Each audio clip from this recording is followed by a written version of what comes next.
Assalamualaikum warahmatullahi wabarakatuh. A very good morning, ladies and gentlemen. We are delighted to welcome all of you to Universitas 11 Maret and this conference. I am Ardeti Jenny Abdillah and I will be the master of ceremony for holding this event.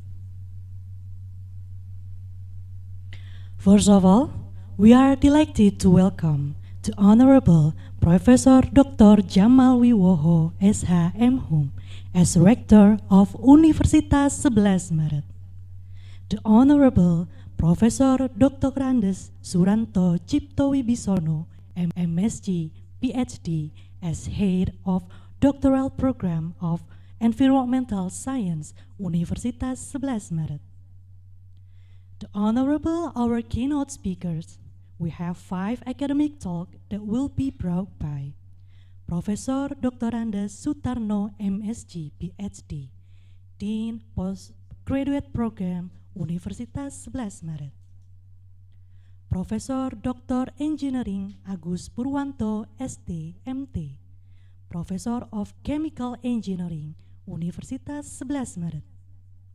Profesor Dr. Fitria Rahmawati SSI MSI, Professor of Chemistry Universitas 11 Maret. Dr. Andriy Berezin from RUDN University Russia. And Associate Professor Dr. Ahmad Keber from Port Said University, Egypt. We also take this opportunity to welcome Dr. Chanil Trihandoko MSc as the moderator for the plenary session, and to our beloved guests and participants.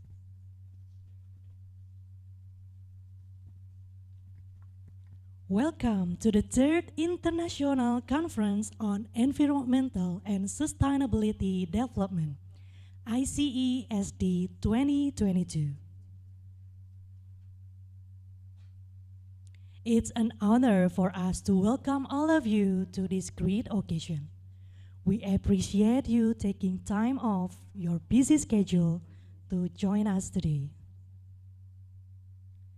ICESD 2022 is the 3rd International Conference on Environmental and Sustainability Development, held by Doctoral Program in Environmental Science Universitas 11 Maret.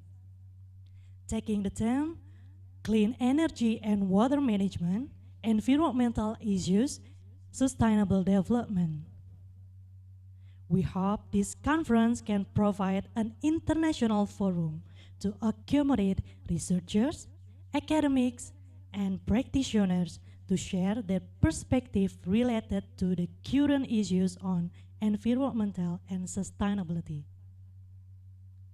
Ladies and gentlemen, on the next agenda, please join us to listen to our national anthem, Indonesia Raya. Please have a nice seat.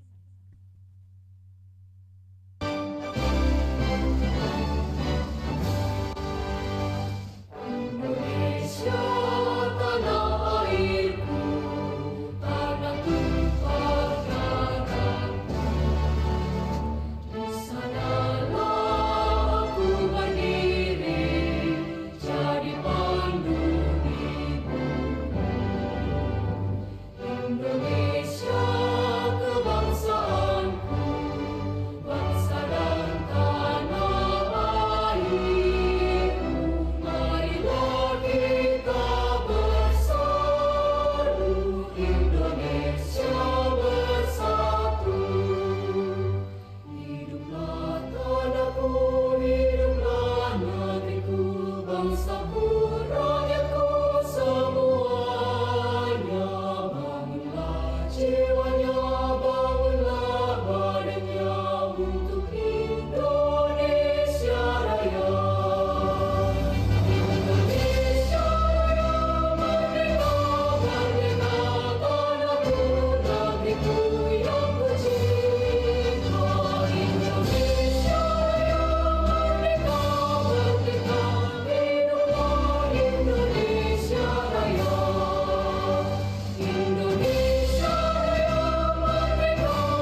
Distinguished ladies and gentlemen, to begin this conference, we are pleased to invite the head of Doctoral Program of Environmental Science, Universitas 11 Maret, Profesor Dr. Andes Suranto Cipto Wibisono, MSc PhD, to deliver the welcoming speech of this conference. Please welcome Profesor Suranto Cipto Wibisono. Bismillahirrahmanirrahim. Assalamualaikum warahmatullahi wabarakatuh. Ladies and gentlemen, first of all, I would like to welcome you all in this international conference conducted by Department of Environmental Science Postgraduate Program of 11 Maret University. This third conference, especially dealing with the environmental science, is one of the very special issues in our country. So in this opportunity, I would like to special thank to our invited speaker. First, Professor Sutarno, PhD, the Dean of School Postgraduate Program in our University 11 Maret. The second one, I would like to welcome also to Professor Agus and also Professor Fitria, to three our speaker. Thank you very much for your contribution in giving paper.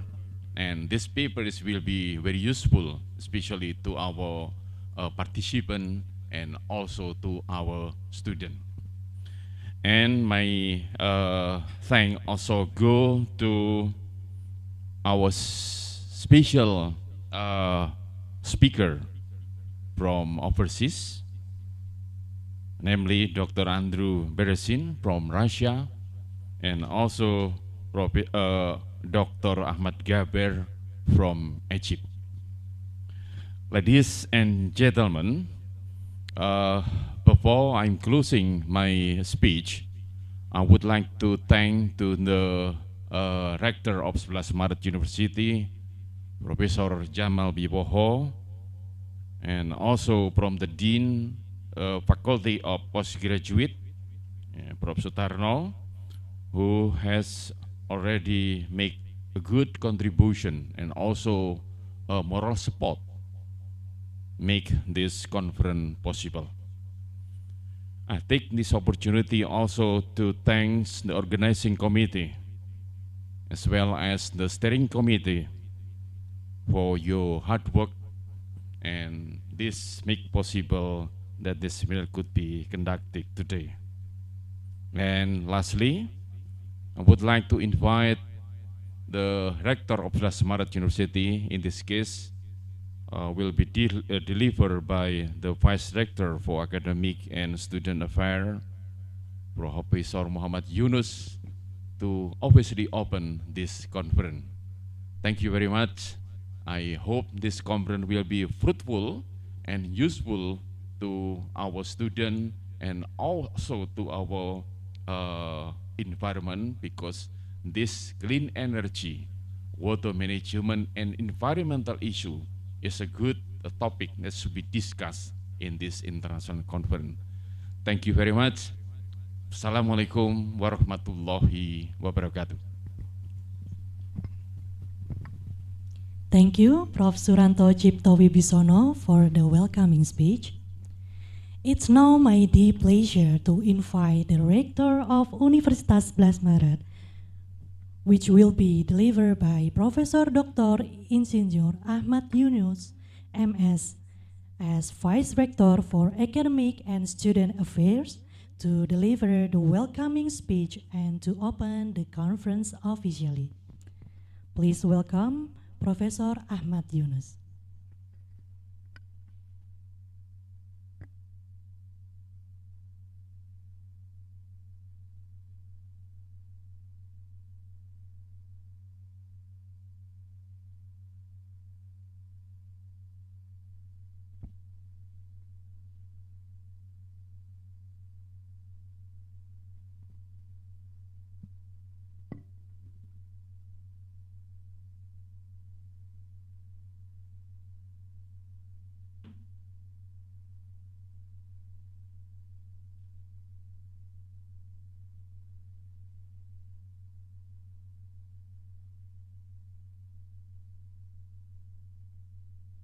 Professor Dr. Suranto Ciptowibisono, MSc PhD, the Honorable the Dean, the Graduate School of 11 Maret University, Professor Sutarno, the Honorable the Speaker, Professor Agus Purwanto, the Director of Innovation and Hilirisation of Universitas 11 Maret, Professor Fitria Rahmawati, the Head of Department Master Program in Chemistry, and keynote speaker, Dr. Andrei Berezin from Ruden University, Russia, and Professor Ahmad Jabir from Port Said University, Egypt.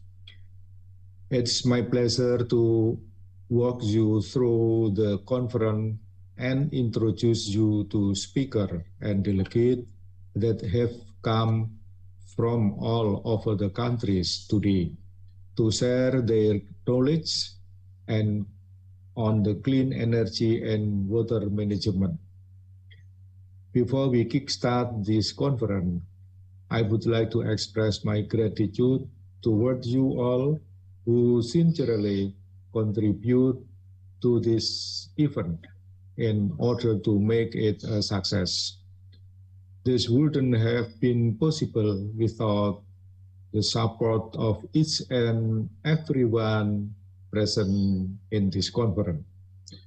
Thank you to all committee, especially for the doctoral program of environmental science, and thank you also and join the third international conference on environmental and sustainability development. We say Bismillahirrahmanirrahim, the third international conference on environmental and sustainable development, clean energy and water management, environmental issues, sustainable development officially open. Thank you very much. Wassalamualaikum warahmatullahi wabarakatuh.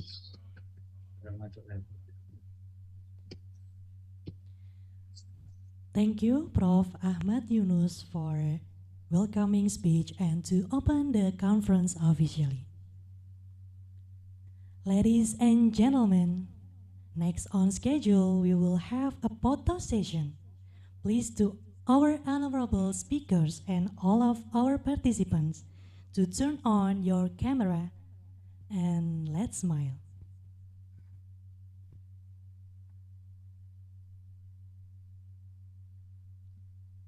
Once again, let's smile.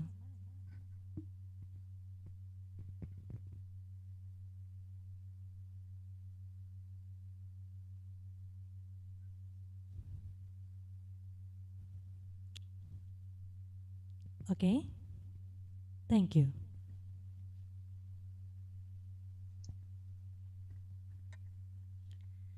Excellencies, ladies and gentlemen, we will begin the plenary session that will be led by our moderator, Dr. Chanel Tri Handoko, to carry this session. Mr. Chanel is currently a teaching staff at Environmental Science Universitas 11 Maret. He does research in environmental science, material science, and green chemistry. To carry this session, please welcome Dr. Chanel Tri Handoko. Good morning, ladies and gentlemen. Thank you very much, Ibu Arzeti, as a Master of Ceremony for this international conference.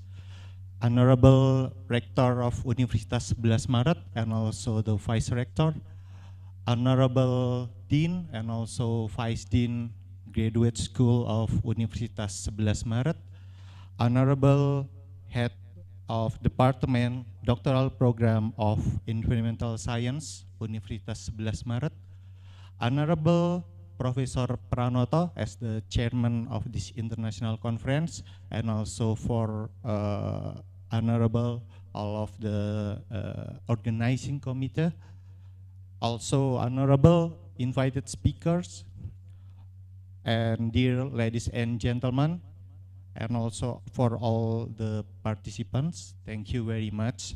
It's an honor for me to be with all of you here at the amazing third International Conference on Environmental and Sustainable Development held by the Doctoral Program of Environmental Science, UNS.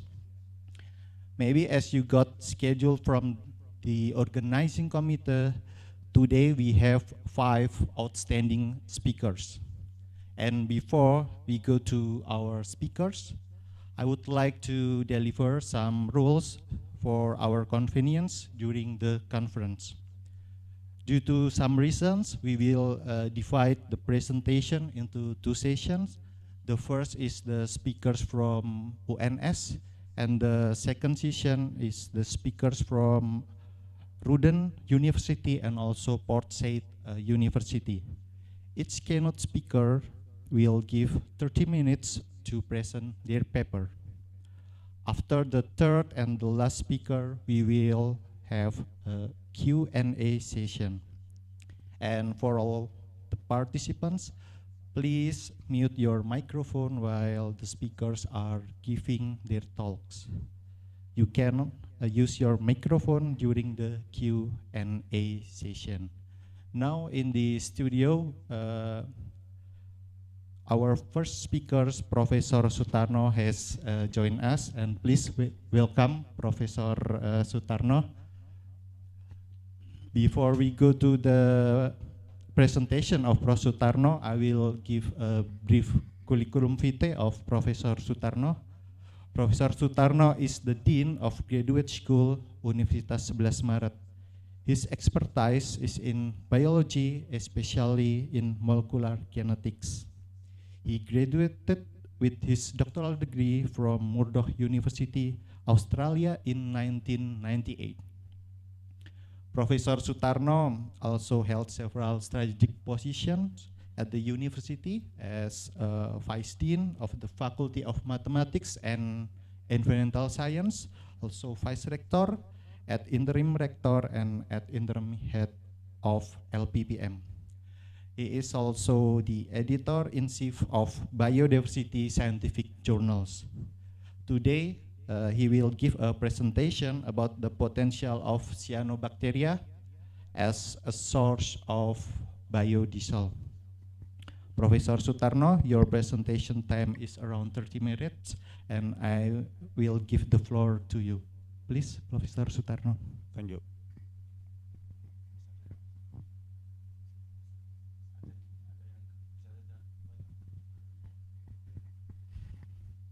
Yeah. Morning, ladies and gentlemen. I would like to talk my triage today about the potential of cyanobacteria as a fossil fuel. Sebelumnya, Mbak.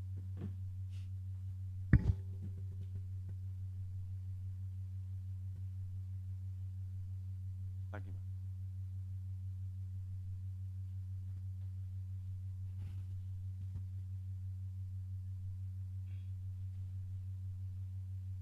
Enggak.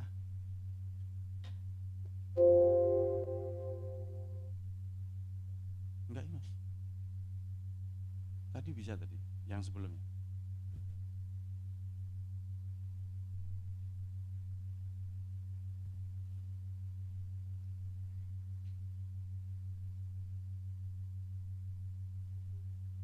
Enggak, itu dari pertamanya mestinya enggak gitu.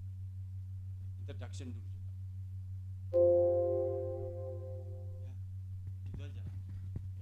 Okay.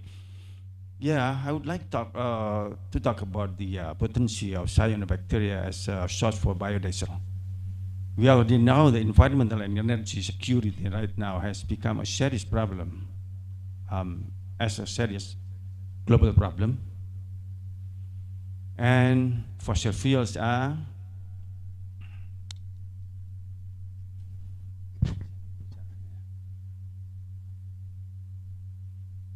no longer ideal as the main source of energy worldwide. That's why right now scientists to explore and implement its cost-effective and environmentally friendly alternative.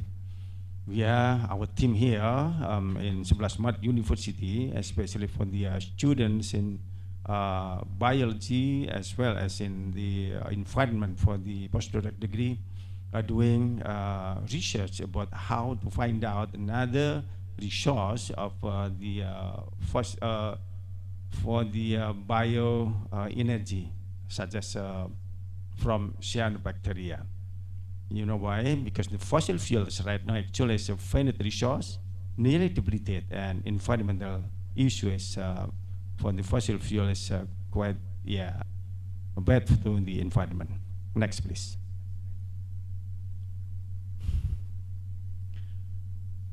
Yeah, to give solution to the problem, it seems that biofuels, especially in the problem of scarcity of the fossil fuels, might become one of kinds of fuels that are being offered. So it is because biofuel is renewable energy. Kalau di luar waktu gimana? Jangan begitu-gitu lah, repot saya.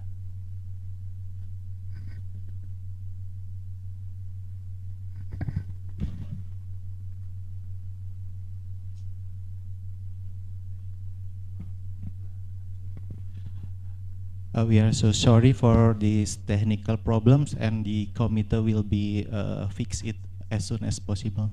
So maybe Professor Sutarno, the committee is already fixed the problem. Yeah. Okay. That's why we are trying to find out kinds of biofuels that possibly can be used to make a better fuels than fossil fuels. We are trying to look for the possibility of cyanobacteria as the biofuels. So the primary products of biofuels can be a solid biochar, and then liquid, and also gases. This product can be further converted by biochemical, physical, and thermochemical method. Our teams here right now is just trying to find out from the nature, from many areas in Indonesia. So hopefully in the short future, we can find out kinds of species of the cyanobacteria that possibly can be the best fit to the biofuels. Next, please. Yeah, biofuels can be classified into two categories. That is primary biofuels and secondary biofuels. The primary biofuels is directly produced from burning woody or cellulosic plant material and dry animal waste. And the secondary biofuels can be classified into three. First generation is bioethanol. Second generation is bioethanol derived from non-food cellulosic biomass, and biodiesel taken from oil-rich plant seeds such as soybean and jatropha. And the third generation is biofuels generated from cyanobacteria, microalgae, and other microbes that embroil improvement of biomass yield via cultivation process. And the fourth generation is biofuels that generated from cyanobacteria, use metabolic engineering and post-genomic tools for enhancing biofuel production. That is the fourth one that we will develop for the next future to make better cyanobacteria in producing the biofuels. Next, please. Yeah, that is the figure of the route to biofuels, where traditional biofuel was labeled by blue lines, and currently hot biofuels by green lines, and novel biofuels in cyanobacteria by red line. Actually, Indonesia is quite rich in terms of the cyanobacteria for the species available here, and also for the condition to grow of the cyanobacteria is quite good in here, like the needs of CO2 and H2O, as well as the temperature. They actually just need the from the sun, and we are in Indonesia is because the tropical country, so the sun is available every day about 12 hours. That is quite good condition in here. Next, please. The biodiesel. Biodiesel is a proven fuel technology for producing and using biodiesel has been known for more than 50 years. In the US, biodiesel is produced mainly from soybean, and also in other countries like in Brazil. Other sources of commercial biodiesel include canola oil, animal fat, palm oil, corn oil, waste, cooking oil, and jatropha. Microalgae or cyanobacteria in the most is the promising resource for biodiesel production. Oil productivity of many microalgae greatly exceeds the oil productivity of the best producing oil crops. You could have a look in the table, the table 1, that is comparison between some sources of biodiesel, like from the corn, soybean, and you could have a look the microalgae in B and C. That is how many times it's comparing with the corn and soybean, canola, jatropha. It's quite good in terms of the productivity. That possibly becoming the problem right now is the availability of the technology. Yeah, next please. High oil productivity is desired for producing biodiesel. Compared to plant crops, oil productivity of microalgae is higher. According to the research by Christie 2007 illustrated that the jatropha, one of the most potential oil crop, needs 140 million hectare land to produce as much as 892 liter oil yield. However, if we use microalgae, is much better in terms of productivity comparing with the jatropha. The higher oil level of cyanobacteria cells, the more biodiesel yield produced. Next, please. Previously known as blue-green algae, the cyanobacteria is usually known for the student as blue-green algae. Among the most abundant and potent primary products on Earth, because the needs on the condition for growing the cyanobacteria is quite easy, and normally in all countries of they have in tropical countries abundant in there.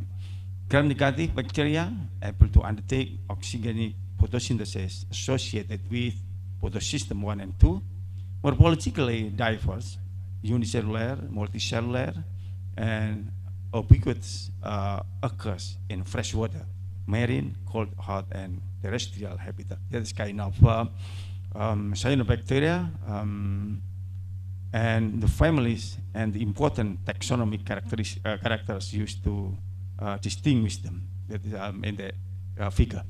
Next, please. Yeah, cyanobacteria produce a wide variety of bioactive compounds which potential to be applied in the fields of bioenergy, biotechnology, natural products, medicine, agriculture, and the environment. You can have a look in the bigger thing there.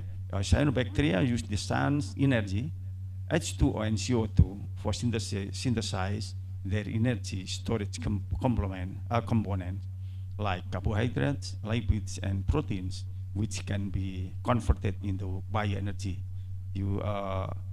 So the condition needed for growing the cyanobacteria is quite well and abundant in Indonesia, because we are Indonesia is a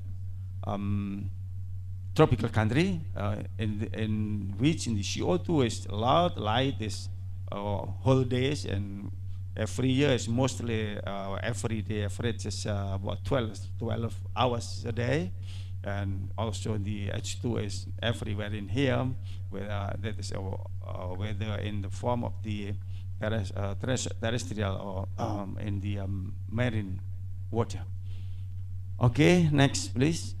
Yeah, still about cyanobacteria. Of cyanobacteria storage components, lipids have the highest energy content.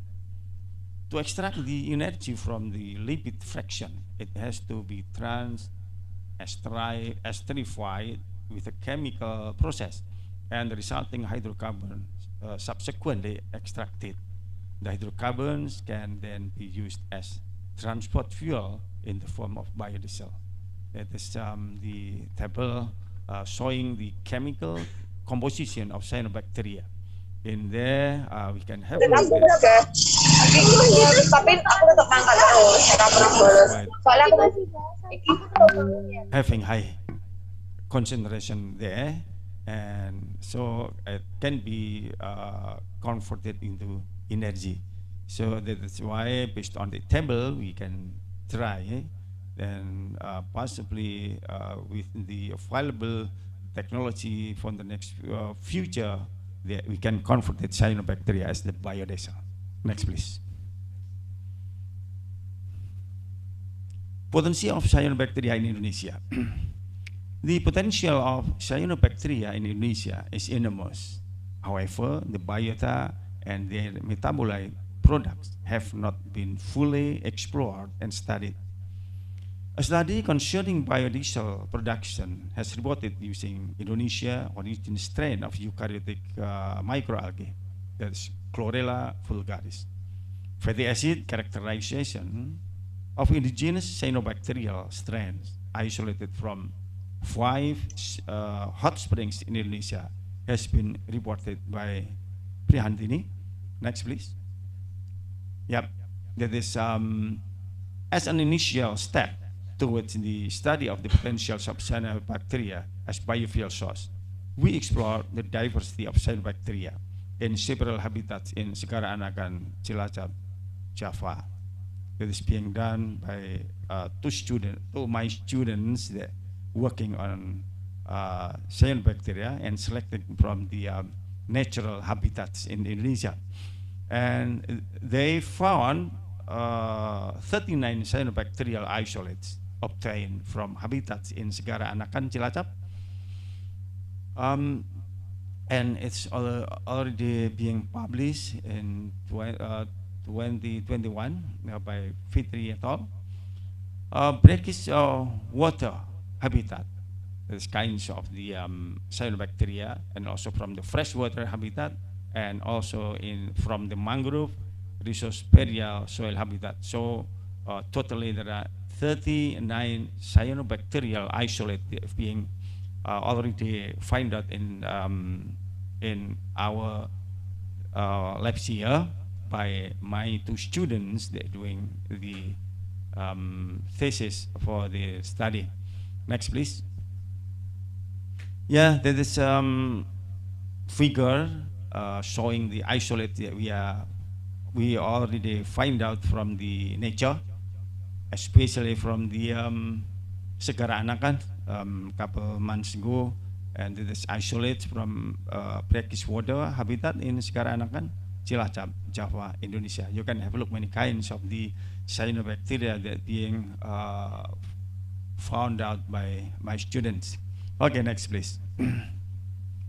Yeah, this also the isolate that coming from also from the habitat in Segara Anakan, and the figure 6 is isolate from mangrove rhizosporial soil and also in Segara Anakan. So there's might be there is quite different kinds of cyanobacteria that coming from the mangrove comparing with the from the freshwater habitat. Next, please. Cyanobacteria as potential source in biodiesel production. The prospects for the production of biofuels from cyanobacteria are quite high due to their unique properties. These are kinds of properties that are being becoming the base for why the cyanobacteria can be used as source in biodiesel. High oil content, a suitable fatty acid composition for the production of biofuels, utilize wide variety of water sources, rapid growth rate, able to thrive in marginal areas with minimal nutrient requirements, have short growth period, and they're stable for growing open water. That is the prospect, because actually the condition needed for growing the cyanobacteria is all available in this country. So actually we possibly make this kinds of biodiversity like cyanobacteria can be the main source of the biofuels, because all conditions are available, and also the species available here is possible. What the need for the next future is actually just to make better, or we can select it from the natural habitat to get the best one that fit to be source for biodiesel production. Next, please. Yeah, cellular lipids can be easily converted to flames, which are the building blocks of biodiesel, and able to effectively capture solar energy and rapidly convert biomass into fuels. Possess a relatively simple genome. Yeah, actually my lab that want to do for the next future is genetically engineer the cyanobacteria in order to maximize the fatty acid as well as the lipids production of the cyanobacteria. So, and can maximize in the product of the biodiesel then after resulting the a good condition for the cyanobacteria in terms of the oils and in terms of the lipids and also fatty acid production. Cyanobacteria biodiesel is advantageous for environment, lower sulfur emission, lack of aromatic hydrocarbon, high oxygen content, and efficient combustion. So in terms of environmental, it's quite good. Next, please. Cyanobacteria-based biofuel production. Several topics should be considered in research and study regarding biofuel production. For example, the finding of novel biofuel production species. So this can be by selecting from the natural habitat. Optimization and improvement of culture condition after in the lab. Genetic engineering of biofuel production producing species. If we already find out the best species of the biofuels, then to make better and more the lipids as well, the fatty acid production, we can genetically engineer the cyanobacteria and complete understanding of the biofuel. Cyanobacteria undergo several necessary bioprocess before its final use. Next, please. Yeah, there is a figure showing the scheme of major cyanobacteria bioprocess and bioproducts that is already being published, and we are modified from Singh et al. To 2016 and Rashid 2019. So from strain isolation until being processed, cultivation, harvesting, biomass processing, until we get the biodiesel, bioethanol, biogas, and biomethane through available technology. Yeah, that is just flowchart of how to resulting biodiesel or bioethanol or biogas or biomethane from the strain we got from the nature in Indonesia. Next, please. Yeah, that is also the how the cyanobacteria to make better growing in any condition, so that is optimize growth dynamics of the cyanobacteria, and then convert it and process it into the culture, and then after that, then go to the technology that already available to converting into the biofuels. Next, please. Cyanobacteria-based biofuel production. Yeah, it's about strain isolation and selection. Our student has already done the isolation and also doing selection.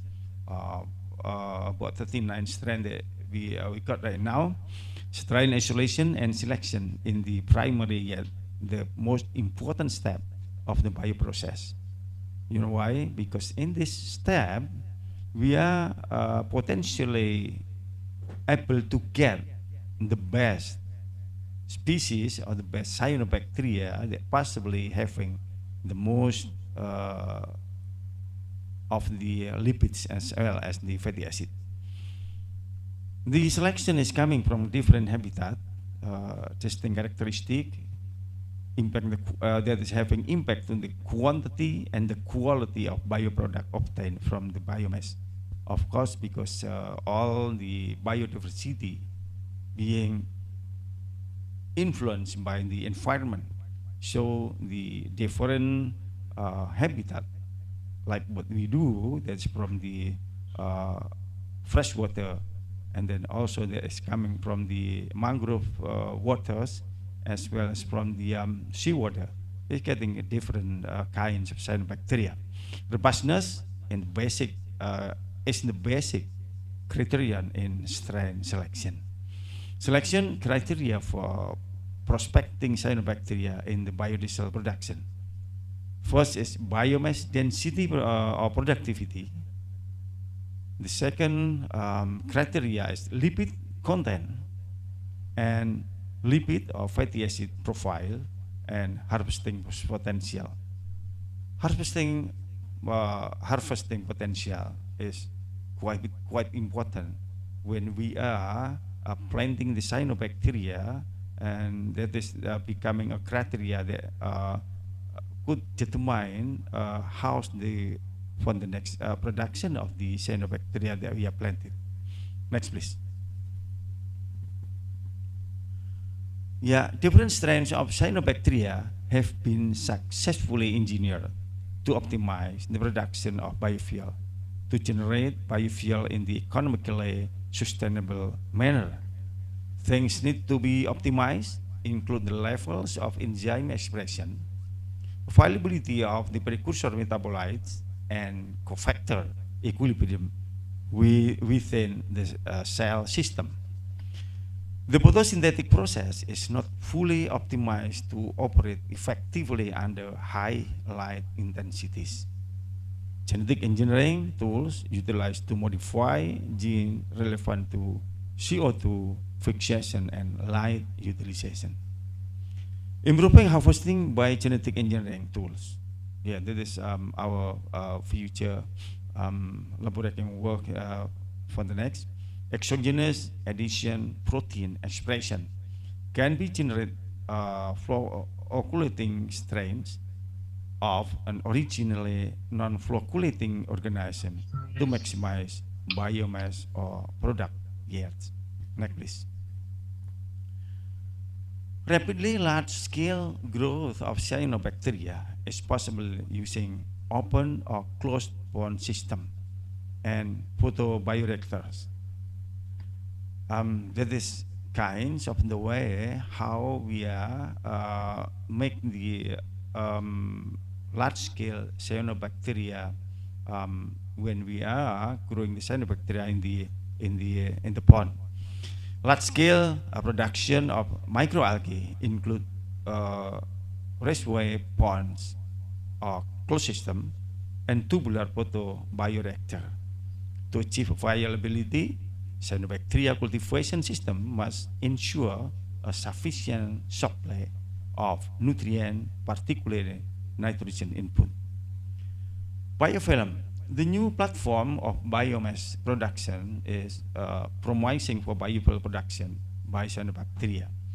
The aquaculture system offers unique advantages of a monoculture system, and the most notably advantages of co-culture system include high biomass productivity, less contamination risk, high carbon uptake and bioconversion, diverse biomass composition, and bioflocculation.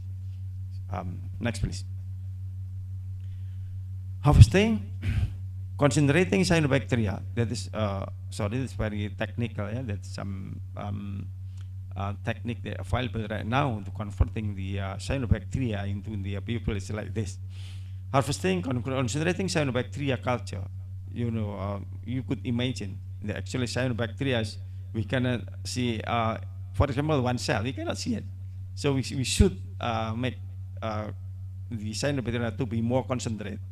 So the first thing that we do after harvesting is concentrating cyanobacterial culture into a paste or dry mass by a variety of approaches such as centrifugation, flocculation, magnetics, or vacuuming and dewatering.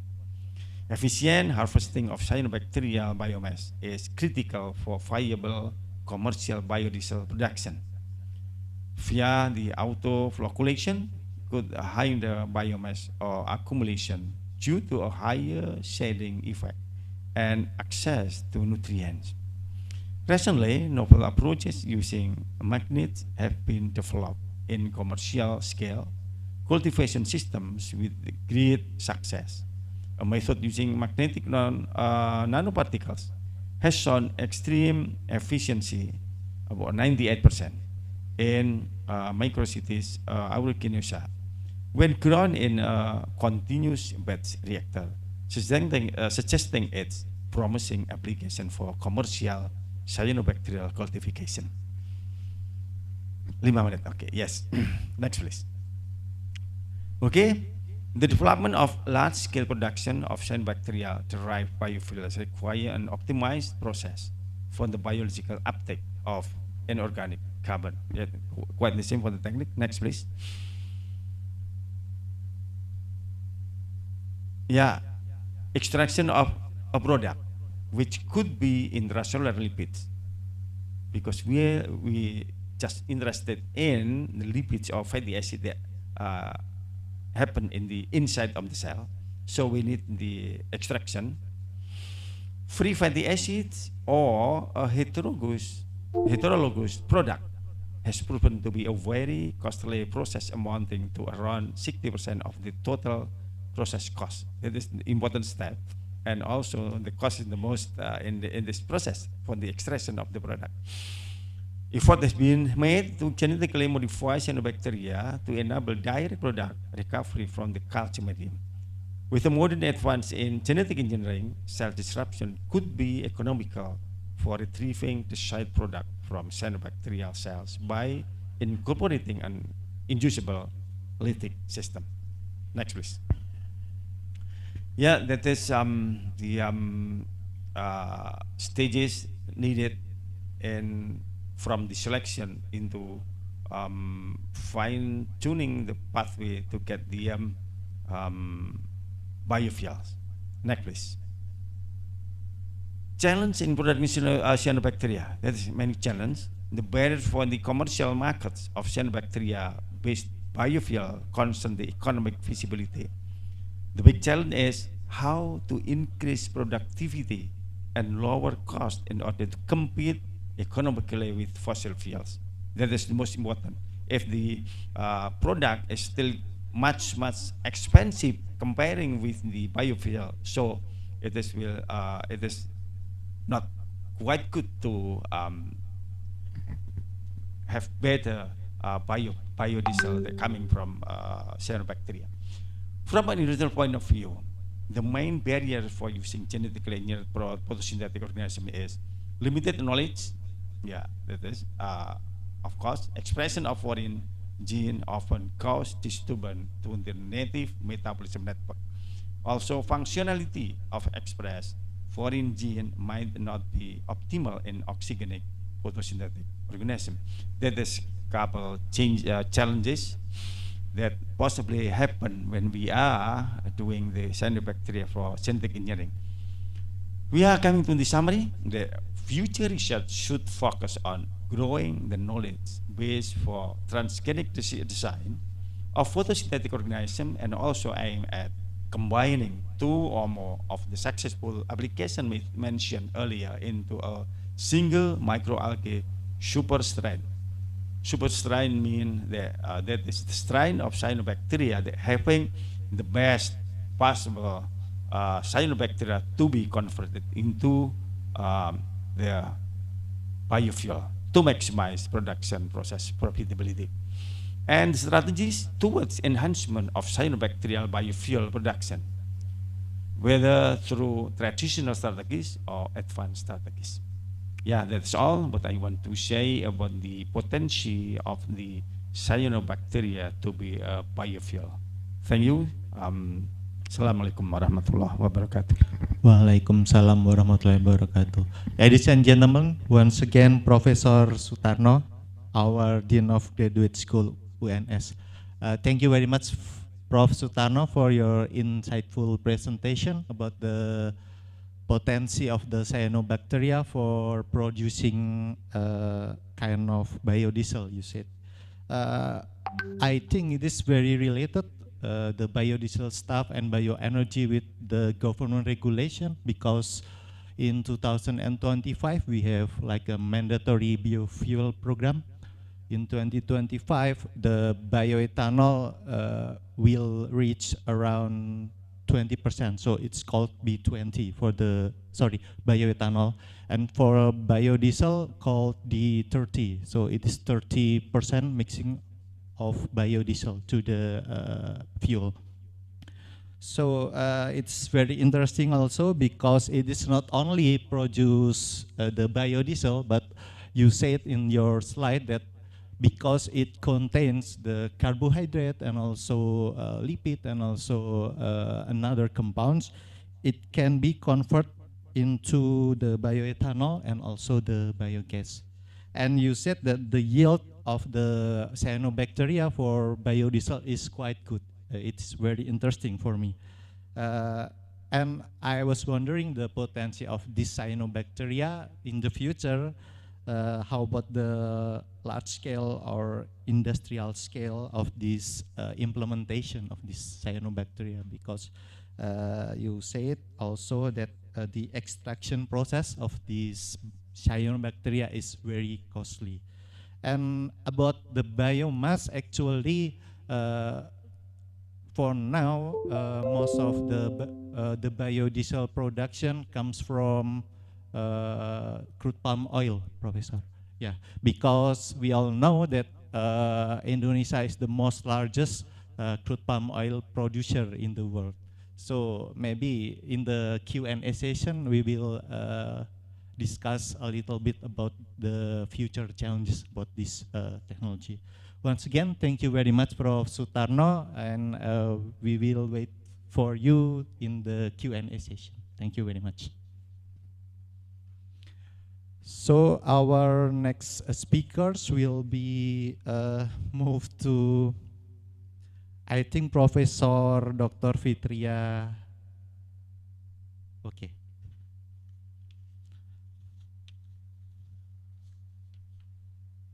I'm sorry. Welcome, Professor Agus Purwanto.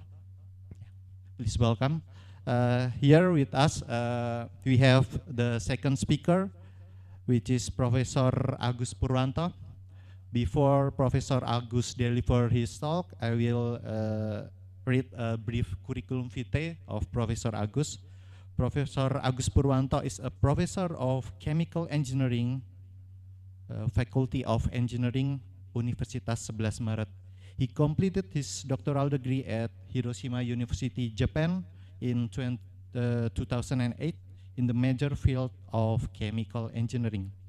Professor Agus previously worked as Vice Dean at the Faculty of Engineering, Universitas 11 Maret, and currently holds a strategic position as UNS Director of Innovation and Helirization, and also, this is very interesting, the Chairman of the Center of Excellence for Electrical Energy Storage Technology.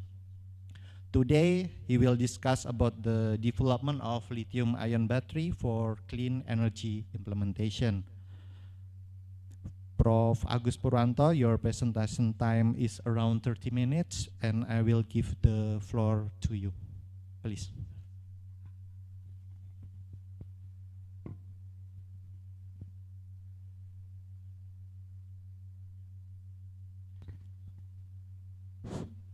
Assalamualaikum warahmatullahi wabarakatuh.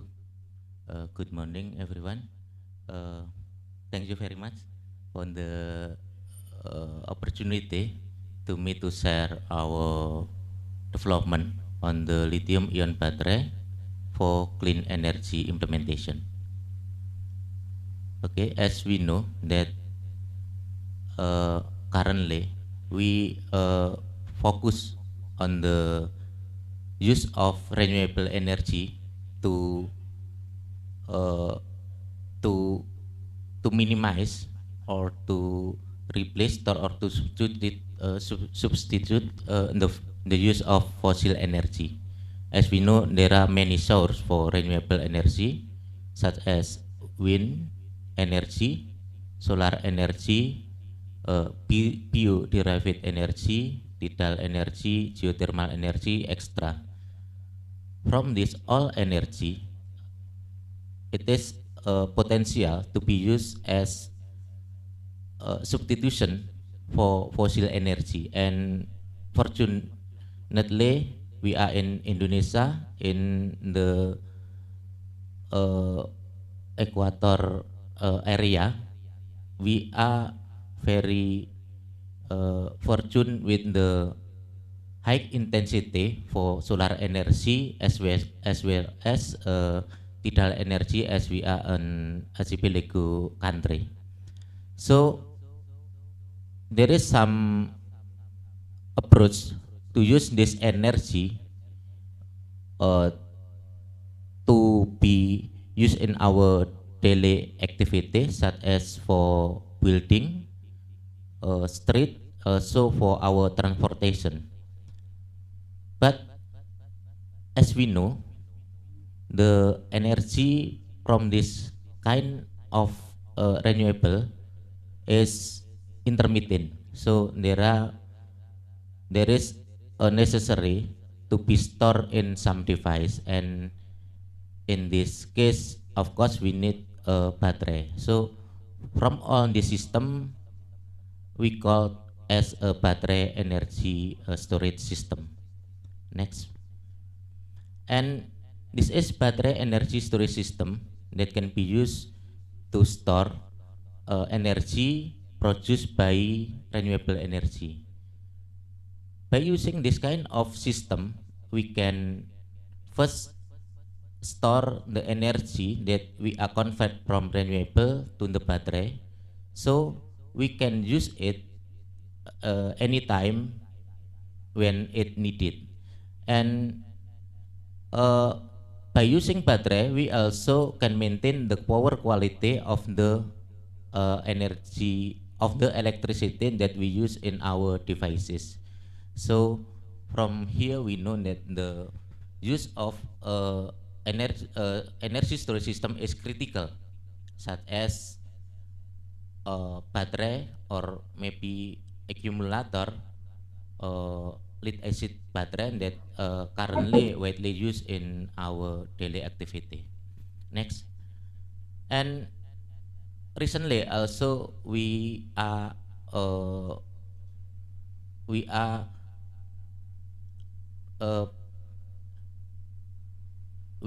pushed to use the new kind of transformation, which is electric vehicle.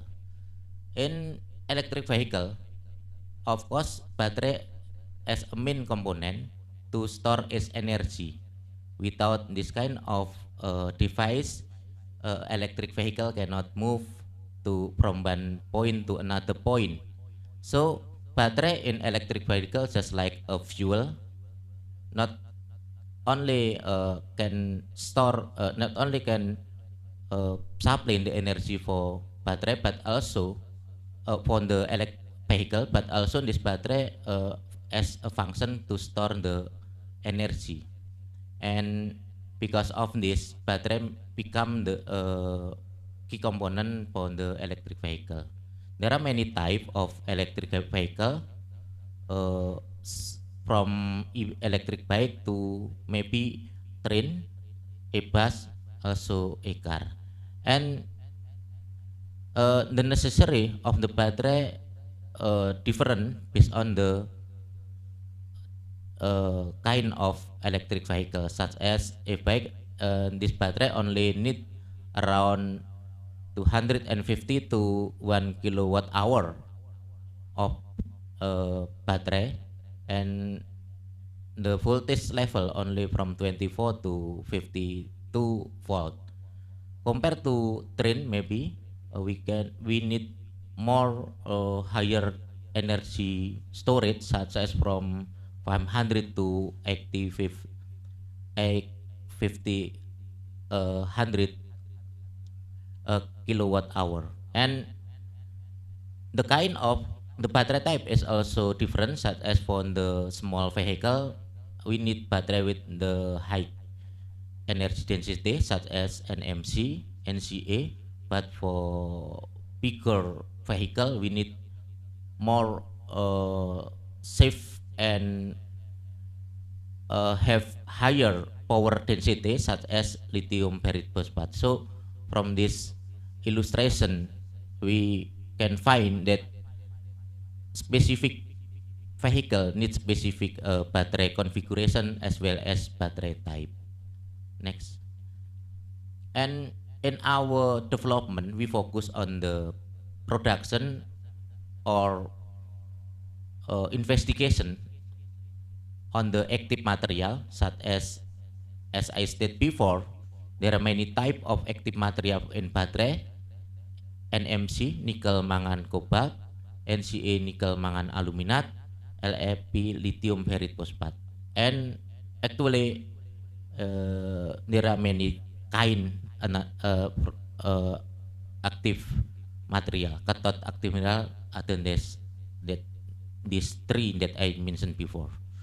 So the development for active material is critical because the characteristic of the cell is highly determined by this active material. If we can make good characteristic of active material, we can ensure the quality of cell that we produce. And in our country, in Indonesian consideration, we have many source from nickel for NMC type battery. So this is also the big advantage to us to study deeply on the utilization of nickel as ingredient for active material. As well as actually we also have another deposit, such as ferrite, that also important for the development for lithium ferrite phosphate battery. Move from the active material, we go to the cell manufacturing. Cell manufacturing is critical also in the preparation of battery, of course, because in this process there is many process parameter that we must control the process to ensure the quality of the battery. In cell manufacturing, there are many restrictions that we must provide, like the quality of air inside the facility, also the purity of the component that we use in the battery.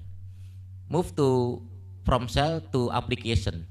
In application, it is also important to consider another device, not only cell but also electronic device, such as battery management system, power control, also of course it software. So to be easy used by customer, we must develop software that connect our device, that connect our electric vehicle uh, to to be easy use as uh, for the customer.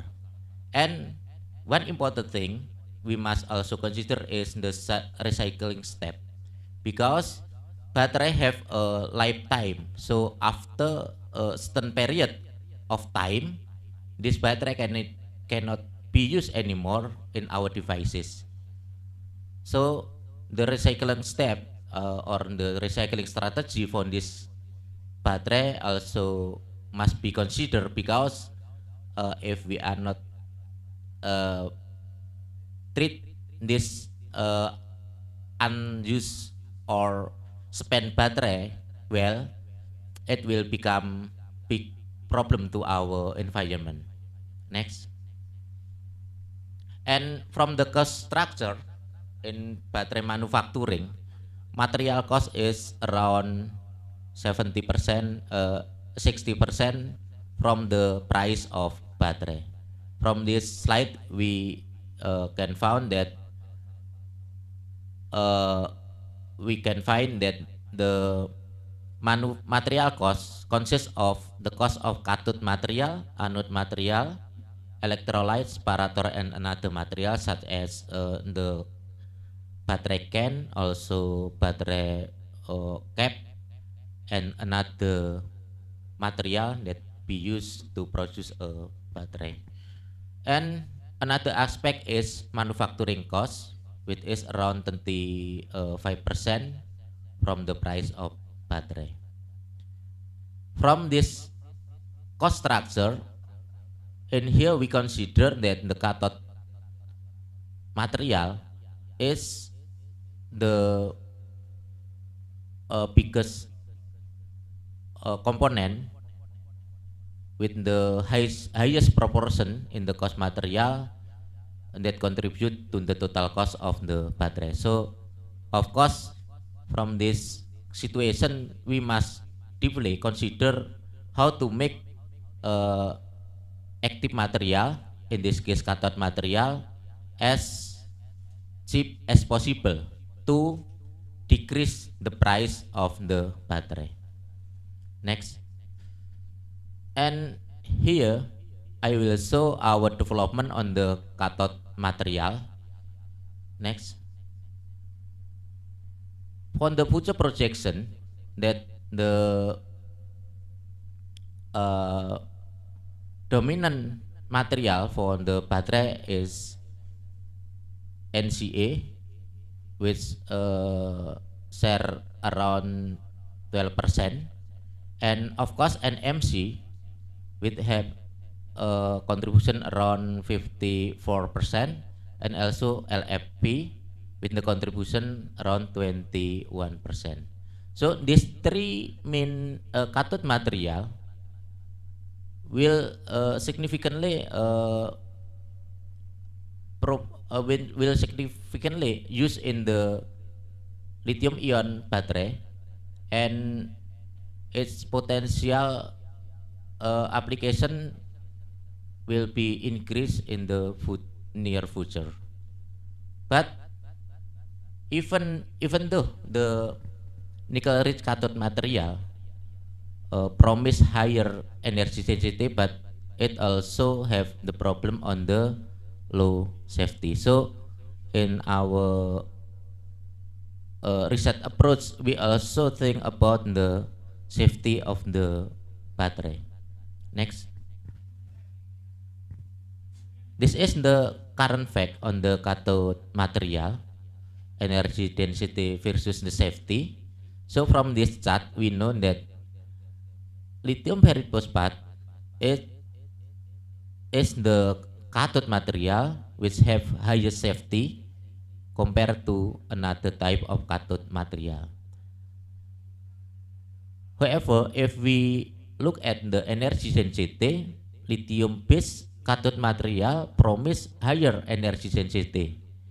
So the possibility to use high content of nickel to make a battery with higher energy density is high, but we must first solve the problem of safety, because we don't want that any accident occur during the use of this kind of battery. Next. And here I show our development on the cathode material production or cathode material investigation. In this slide we show our NMC series or nickel cobalt series, and here we make NMC for 622 and NMC H11. H11 as we know, it will have higher energy density compared to NMC 622. This also proved in our development that NMC X11 have a capacity around 139 milliampere hour per gram, compared to NMC 622 only 131.5 milliampere hour per gram. This measurement using graphite as an anode. Of course, it will be different or higher if we use lithium metal as an anode. But from this description, we know that the possibility to increase the nickel content in the cathode material will increase the energy density. But when again, we must think about the safety of this kind of battery. Next. And another type of cathode material which have a high content of nickel is NCA. NCA, the composition ratio between nickel, cobalt, and aluminium is 8, 0.15, 0.8, 0.15, and 0.05. This also indicate that the discharge capacity is higher compared to lower nickel content. Next.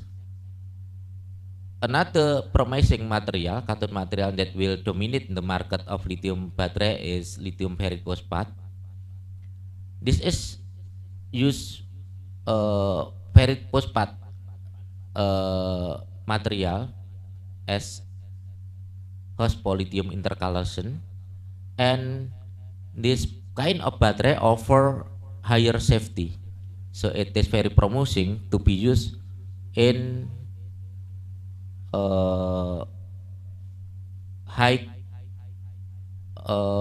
load for electric vehicles such as truck and also bus, because this kind of battery also can provide high power density, so it will provide good traction for large vehicle to operate. Next. The second important material in battery is anode material. Next. The current battery usually using graphite as an anode material. This kind of anode have the specific capacity around 372 milliampere hour per gram. However, to increase the capacity of cell, we need anode with the higher specific capacity, specific energy capacity. So we can replace this graphite using silica or germanium, but using silicon we have problem with the volume expansion. So usually in the current use for commercial battery, silicon is added in small portion in the graphite composition. This will slightly increase the energy density of the produced cell. Another type of anode that we develop in our center of excellence is lithium titanate. This lithium titanate, even this kind of anode have low specific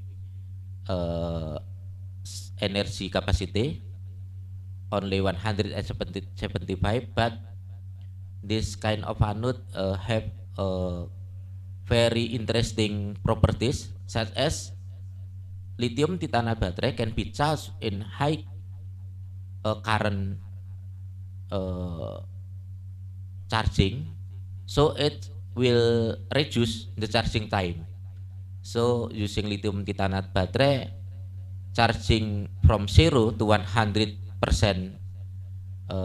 state of charge, it is possible to be done in only 5 minutes. And also this kind of battery can provide very high power, so it will be very beneficial for the device which need high power in the very a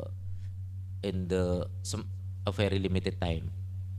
Next, this is our test and development of anode lithium titanate. From our testing, we can found that this kind of battery can be charged at 10C. It means only 6 minutes it will be full from 0 condition to 100% state of charge. And this kind of battery have long life time, even more than 20 years. Next. In the point of view of cell manufacturing, many problem must be overcome. Next. In here we show our test, our trial on the lithium ion cell manufacturing. The first problem is cell homogeneity. Of course, this homogeneity will be can be eliminated if we use more sophisticated equipment for the cell manufacturing, with all automatic and maybe with the limitation human interaction to the cell production. Next. Even though with our equipment we can make a good performance of battery with the small decay during its cycle. In this slide we show the production of NMC 811 and NMC 622. The capacity decay is low during its cycle process. Next. And after we make on this lithium ion battery, we implement this battery to solar system. Next. Okay, thank you. This is our solar system to convert the solar energy into electricity. So we use the battery as storage in the battery energy storage system. Using this kind of system, we need an inverter, of course, and also an energy management system. So battery from the solar cell store to the electricity from the solar cell stored to the battery, and then we use the electricity from the battery to our daily device, such as for air condition, for lighting, and also for other application can be used for our daily apparatus. We need an inverter to convert the around 45 volt of DC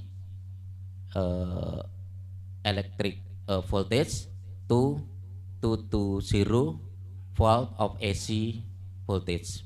Next. This is our model or our test equipment to test our system. In here we use 2 air conditioner and 10 lamp with the total load around 1900 watt. Next. And this is our hourly load demand. So in our system we make hybrid solar power for office power consumption. So from this one single day during our test, we can find, depending the weather, of course, the solar cell can provide power from around 10 a.m. to 4 p.m. 3 to 4 p.m. Next. And this is the power generation during test. So the greatest power generated by PV is around 2.1 kilowatt during the peak irradiation period at noon. And the most great power is in the morning when the office start. It's around 4.6 kilowatt. Next. And from all this system, of course, we can reduce or we can saving the cost of energy. It depend on the electricity we generate from solar cell. From of course, it will the saving is low in the morning, but the high saving, of course, in the noon during the peak of irradiation. Next.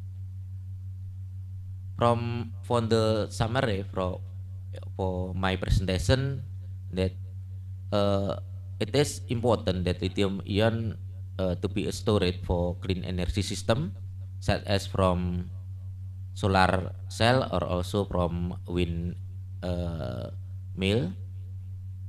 However, the battery technology is growth fast, so we must think and anticipate the new technology that will replace the old technology, of course, with the better performance, like the higher energy density and also the higher power density, and also, of course, the longer lifetime of the battery. The implementation of based in of battery energy system storage for the application, for office application, of course, we reduce the energy cost of the office, but of course we must also think the recycling of the spent battery to ensure the green aspect of the cyclus. That's all. Thank you very much. Wassalamualaikum warahmatullahi wabarakatuh. Waalaikumsalam warahmatullahi wabarakatuh. Thank you very much once again, Professor Agus Purwanto, for your very insightful talks about the development of lithium-ion battery. So you said that the lithium-ion battery is very correlated with the electric vehicle, and maybe a month ago, the president regulation said that for the government transportation, it should be EV, electric vehicle, and it's very promising technology, I think. And maybe in the Q&A session later, we will discuss about the cost of the battery, because in my opinion and according to some news that I read online, the cost of the battery for electric vehicle is around, I think, around 50% of the price of this electric vehicle. So it's maybe quite expensive for some people to use the electric vehicle.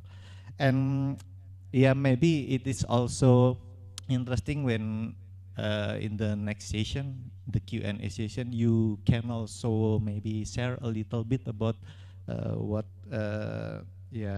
tell us what have done in the center excellency of the battery, or maybe there is some product that has been implemented to the society around Surakarta. So once again, thank you very much, Professor Agus Purwanto. Yeah. now we move to our third speaker. Please welcome and have a seat, Professor Fitria Rahmawati. Please have a seat. Before Professor Fitria give the presentation, I will read a brief curriculum vitae of Professor Dr. Fitria Rahmawati. Professor Fitria works in Chemistry Department, Faculty of Mathematics and Natural Sciences, Universitas 11 Maret. Her expertise is electrochemical energy conversion. She completed her doctoral degree from Institut Teknologi Bandung in 2011. She is currently head of the master's program in chemistry and serves as editor in national and some international reputable journals. Today, Prof. Fitria will talk about the developing clean energy converter and energy storage system.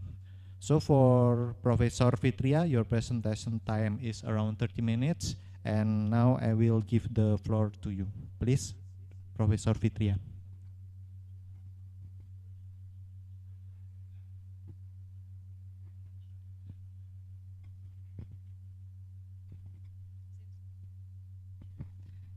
Thank you very much. Assalamualaikum warahmatullahi wabarakatuh.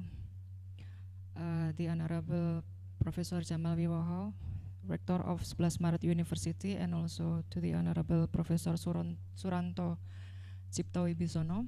Thank you for inviting me to this prestigious event, the third International Conference on Environmental and Sustainable Development. And today I'm going to talk about developing clean energy converter and energy storage system.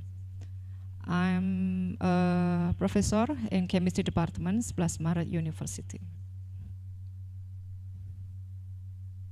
Yeah, as we know that we are now under the effect of global warming, and that caused some disasters such as drought and then flood, even in the area that's never been flooded during the history, and then the melting of polar ice caps, which cause the sea level risings.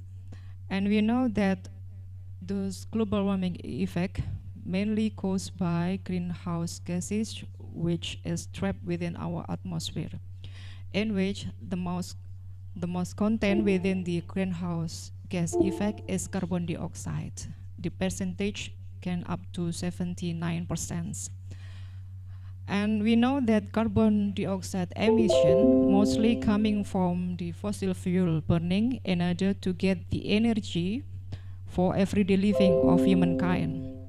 Therefore, it is high alert to us in order to move from the way to produce energy by burning fossil fuel into application of new and renewable energies. There are many options that we can use, whether solar energy, wind energy, sea wave, hydropower, biofuel, and etc. However, we know that the sustainability of new and renewable energy less than fossil fuel, because the new and renewable energy usually depend very much to the condition of the natures. Therefore, if we want to develop the application of new and renewable energy, we have to think about two kinds of technology. The first one in how to convert the energy in a clean way or in a friendly environmentally, and then the technology to develop the energy storage system. And both of the technology, whether the energy converter or energy storage, are actually electrochemical cell. As we know that for energy converter, the electrochemical cell for that, we knew about fuel cell and then solar cell. And the energy storage technology is actually voltaic cell, or we knew it as battery, which is known very well in everyday living.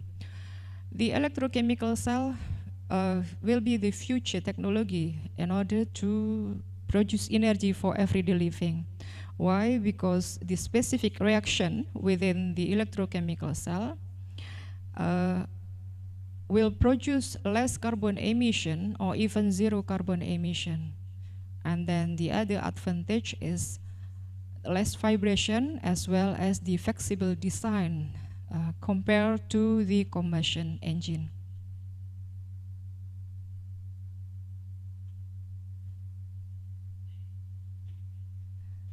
Yeah.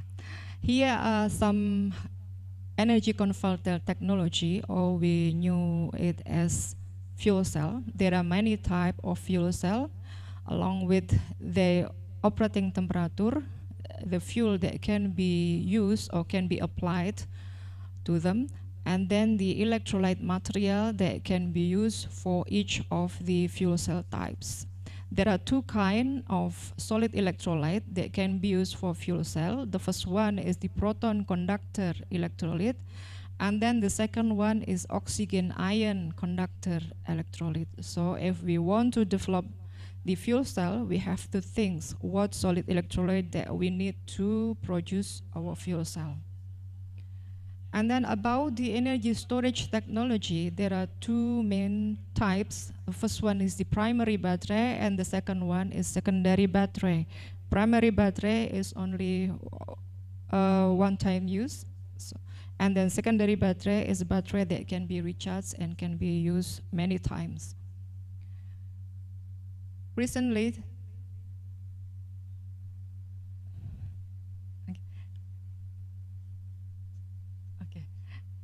recently the secondary battery market increased year by year significantly, because in the next primary battery will be replaced, if it's possible 100% will be replaced by secondary battery, because it is more environmental friendly.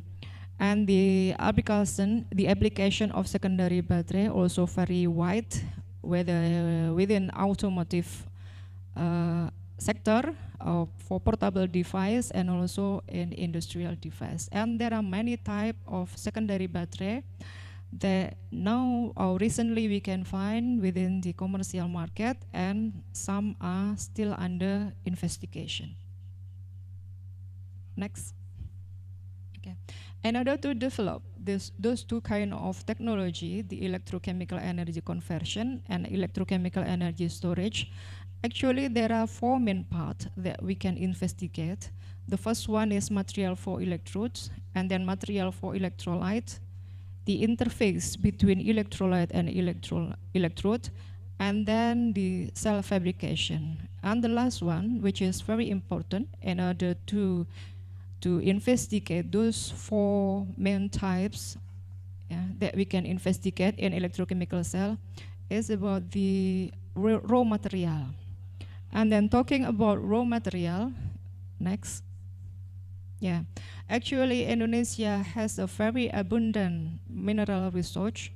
For example, in zirconia, Indonesia is in number of 4 as the world university producer. The zircon sands, the abundantly provide in Indonesia, spread over Kepulauan Riau, and then Kalimantan, Sulawesi, and also Irian Jaya. Therefore, this is very potential material to be used for whether energy converter technology or energy storage technology. Next. Yeah, however, most of the zircon sand from Indonesia mostly exported to abroad, up to 95%, and only 5% which is used by local industry or local purposes. And if we compare the commercial price of zircon sand to zirconium dioxide, we can see here that 1 ton of zircon sand only $600. Meanwhile, if we can convert into zirconium dioxide, the price can significantly increase up to 200,000 in a ton. So the increase can be very significant. Therefore, government trying to provide regulation about the mineral that can be exported should be after being produced within our country before it is exported outside, in order to increase the commercial value of the zirconium dioxide or of the zircon sand from Indonesia. Next. Yeah. Regarding the abundantly of zircon sand, so since 2007, I have researched zirconia-based material with two kind of purposes. The first one is to have the good electrolyte for solid oxide fuel cell, and then the second one is to have the good electrolyte for lithium-ion battery. In order to get a good electrolyte for solid oxide fuel cell, there are many dopants that can be inserted or can be submitted into the zirconium dioxide in order to increase the ionic oxygen ion conductivity. And then if we want to use the zirconium based material for lithium ion battery, then we have to be sure that the material can be a medium as a lithium ion transport. Next. Yeah. There are some material that have been produced from my lab, yeah, whether for fuel cell purpose. And then, and here we have also produced yttrium stabilized zirconia, which is the ionic conductivity only 1 order lower than the commercial yttrium stabilized zirconia. And then next. We also produced the aqueous nano YSD slurry. In this product, we replace the toxic surfactant with more environmental surfactant, which is the blend of Twin 80 and Span 20. And we found that the slurry of it similar quality, has a similar quality with the commercial nano YSD slurry. We also remove the organic solvent, or replace the organic solvent with aqueous solvent, so it will be more environmental friendly. And we found that after making the YSD film, the ionic conductivity also quite high, which is sufficient for solid electrolyte and solid oxide fuel cell. Next. Yeah, the ionic conductivity is around 2.07 times 10 to minus 4, which is very sufficient for solid electrolyte and fuel cell. Yeah. Next.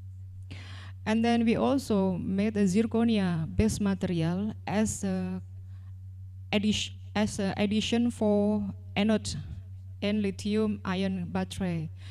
And here we make a composite of lithium zirconate with graphite powder and then use it as anode for lithium ferriphosphate battery. So it means that we use lithium ferriphosphate in cathodes and then use the composite of graphite and lithium zirconate as anode. And we found that the specific capacity is also good. Yeah, the performance, the initial specific capacity can reach 300 milliampere hour in a gram. And then the discharge capacity, the initial discharge capacity can reach up to 250 milliampere hour in grams. And if we compare when the graphite mixed with lithium zirconate, the battery performance can be increased as shown in here. Next slide, please. Yeah. The capacity retention of the battery, which use composite of lithium zirconate and graphite, better than the graphite anode, the single graphite anode. So the addition of lithium zirconate can increase the capacity resistance after 50 cycle up to 66.9. This is a good achievement. And then next. And then we also use zirconia-based material, which is synthesized from zircon Indonesia for producing all solid-state battery. All solid-based battery can be a future secondary battery because, as we know in here, the energy density is higher than the liquid electrolyte lithium battery and also higher than the hybrid lithium battery. Why? Because the higher energy density that can be provided by all solid-state battery, and although there are other advantages such as more flexible design can be provided, and then no electrolyte leakage, and then also less possibility of explosion. Next. And talking about the the market, the potential market of solid state battery, we can see here that market of all solid state battery forecasted will be increased year by year, and up to 2026, the significant increase of market of solid state battery can be occur. Next, talking about the zirconium-based electrolyte, actually the zirconium-based material for electrolyte is second generation. Meanwhile, the newest generation is lithium sulfide family. However, lithium lanthanum zirconate, or we can say it as zirconium-based material for solid electrolyte, provide more chemical stable than the lithium sulfide family, because lithium sulfide family still having a big problem with the humidity. It means that the second generation, even though it is second generation, it means that the ionic conductivity is still lower than lithium sulfate, but the stability is still better. And in our lab, we produce lithium lanthanum zirconate for solid state battery by using two different zirconium dioxide as precursor. The first one is zirconium dioxide, the commercial zirconium dioxide, and then the second one is the zirconium dioxide that has been produced from zircon sand, or from Indonesian zircon sand. And we can see in here that the composition of zirconium dioxide, whether that has been synthesized from zircon sand or the commercial one, has similar element composition, as well as the percentage of it are also almost similar.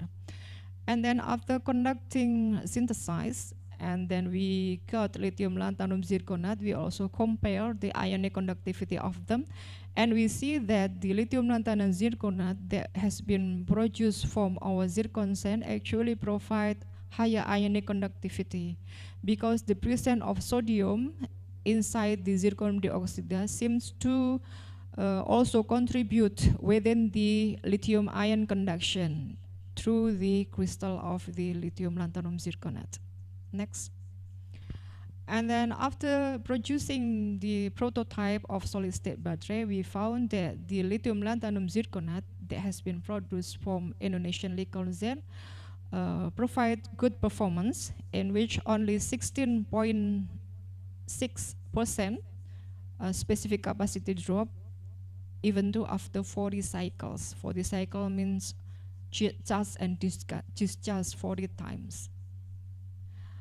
And then the new material that has been produced also in my lab is by dope boron and aluminum into lithium lanthanum zirconate with a specific formula, and then use the material as the solid electrolyte for lithium ion battery. As we can see here, we compare the lithium lanthanum zirconate, which has been doped with boron aluminum, with the commercial lithium lanthanum zirconate, which has been doped with tantalum. So we compare the result, and as we see here, that the specific capacity of the battery with LLZPO provide larger initial specific capacity up to 300 milliampere hour anagram. Meanwhile, when we use commercial LLZTO, it is only 120 milliampere hour anagram. This is a good result also, because the initial discharge is also higher than the commercial LLZTO.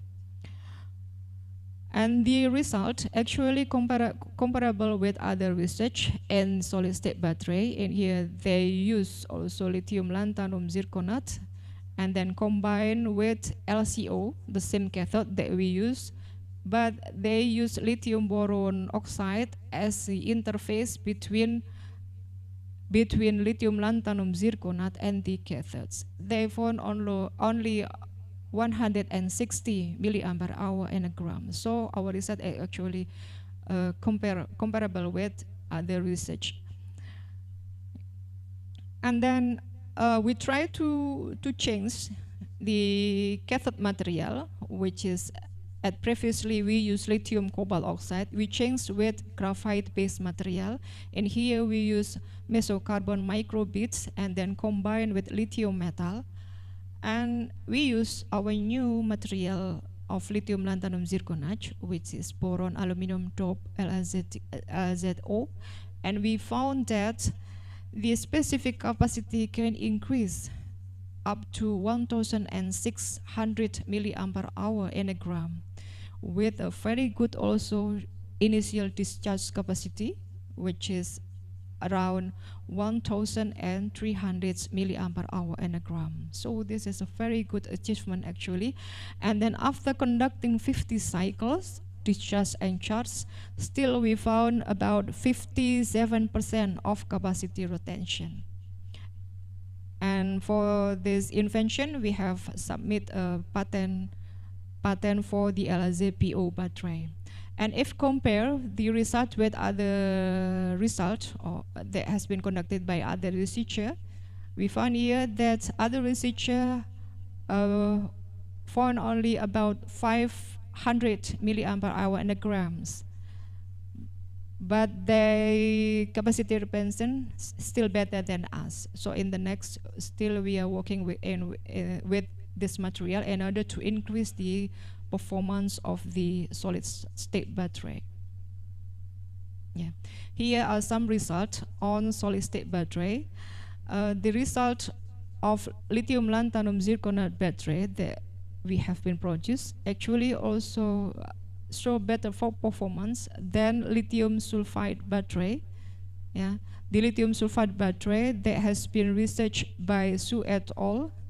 Only achieve more 1,050 milliampere hour in a grams. Meanwhile, we can get 1,600 milliampere hour in a gram. And then another researcher only found about 800 with initial discharge capacity drop to about 300 milliampere hour in a gram. Next. This is also another research in solid state battery by using lithium sulfide. So even though the lithium lanthanum zirconate is named as the second generation, however, by drop boron and aluminum into the lithium lanthanum zirconate, we can get a higher specific capacity than the lithium sulfide.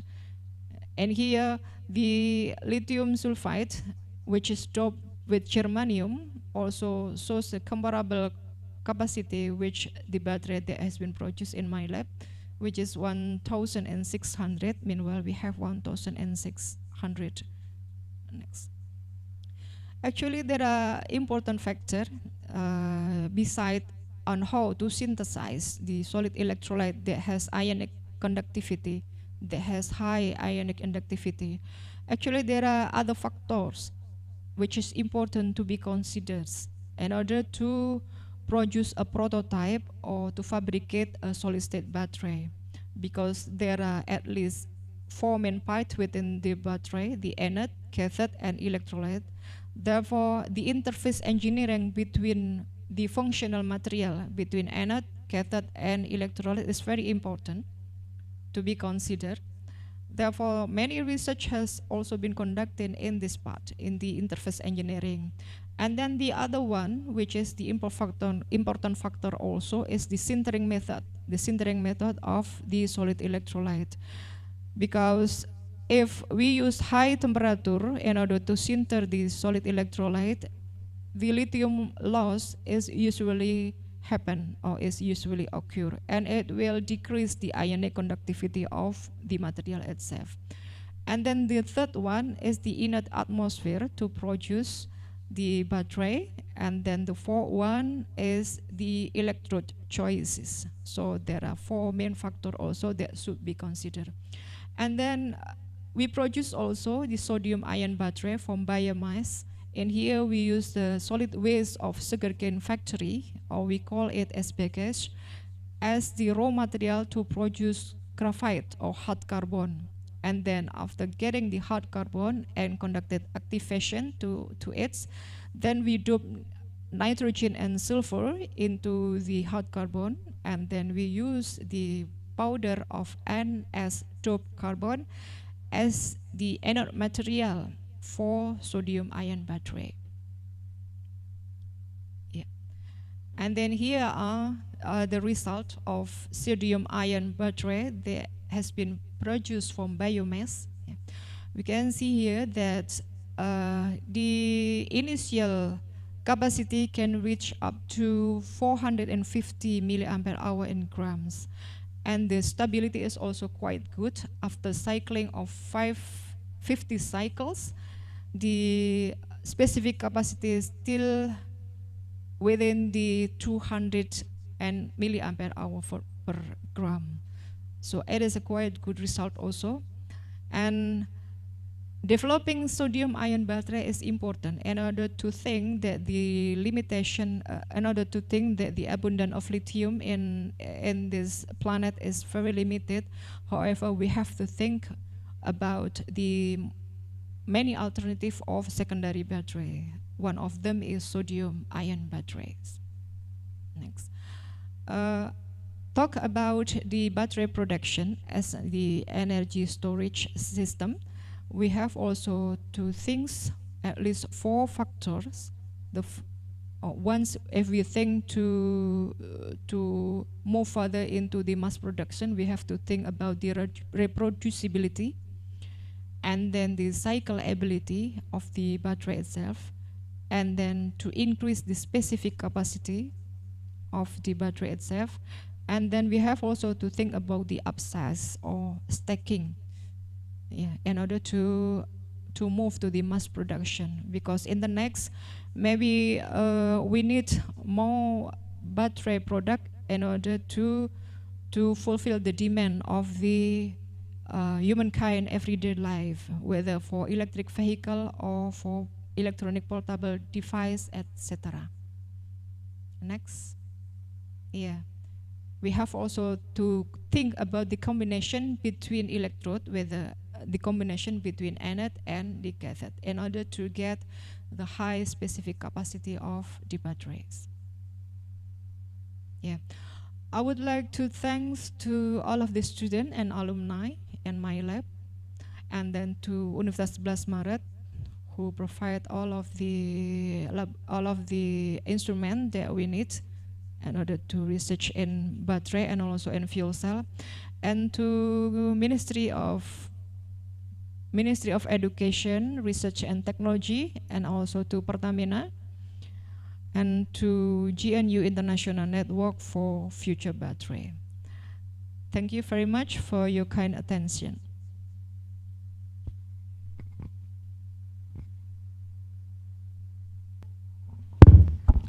Thank you very much, Prof. Fitria, for your very nice presentation. I think it is very interesting discussion, or very interesting topic for students who works in, especially in organic chemistry and also in energy storage research. I think it's also quite similar with our previous presenter, which is Professor Agus, who deliver, yeah, it's kind of very similar, the energy storage system and also lithium-ion batteries stuff. So it is now the discussion session or Q&A session. Once again, I will invite all of the 3 speakers, which is Professor Sutarno and also Professor Agus, to come in our studio. So for all participants who will give maybe comments or have any question, please raise hand directly via Zoom apps, or you can directly type your question or your comments in the chat room.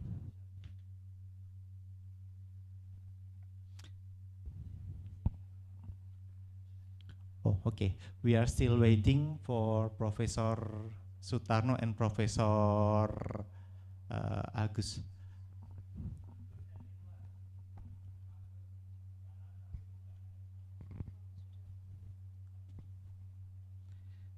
Is there any comments or question?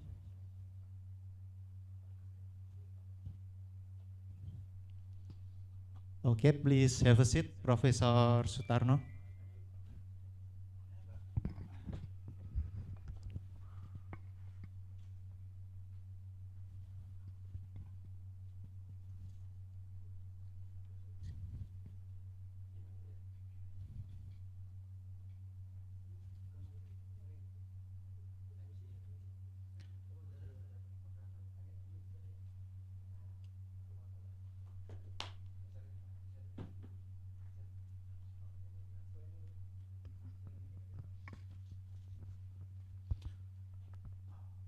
Okay, well, we waiting for question or comments from the participant who join via online Zoom. Maybe I will ask a little bit question to Professor Sutarno about the prospect of the cyanobacteria organism for producing biofuel.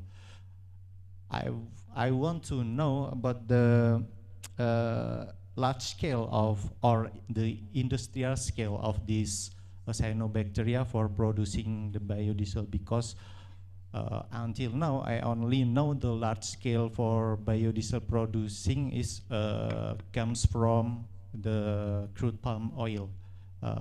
Maybe you can share a little your insight about this.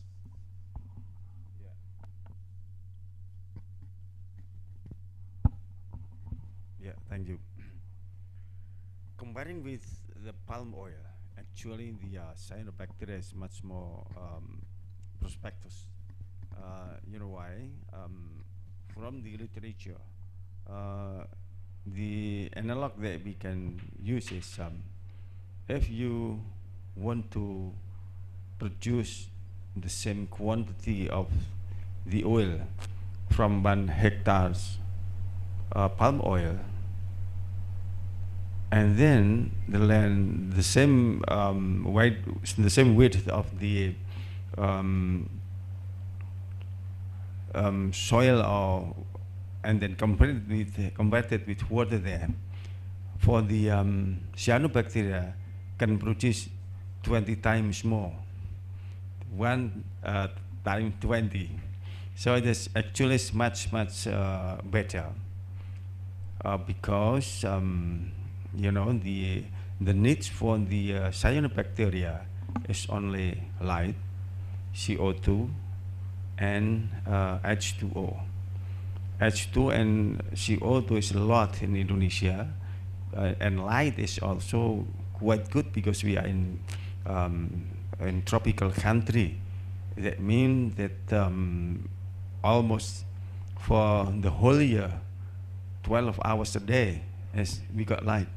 So for the photosynthesis can run every day at least 12 hours.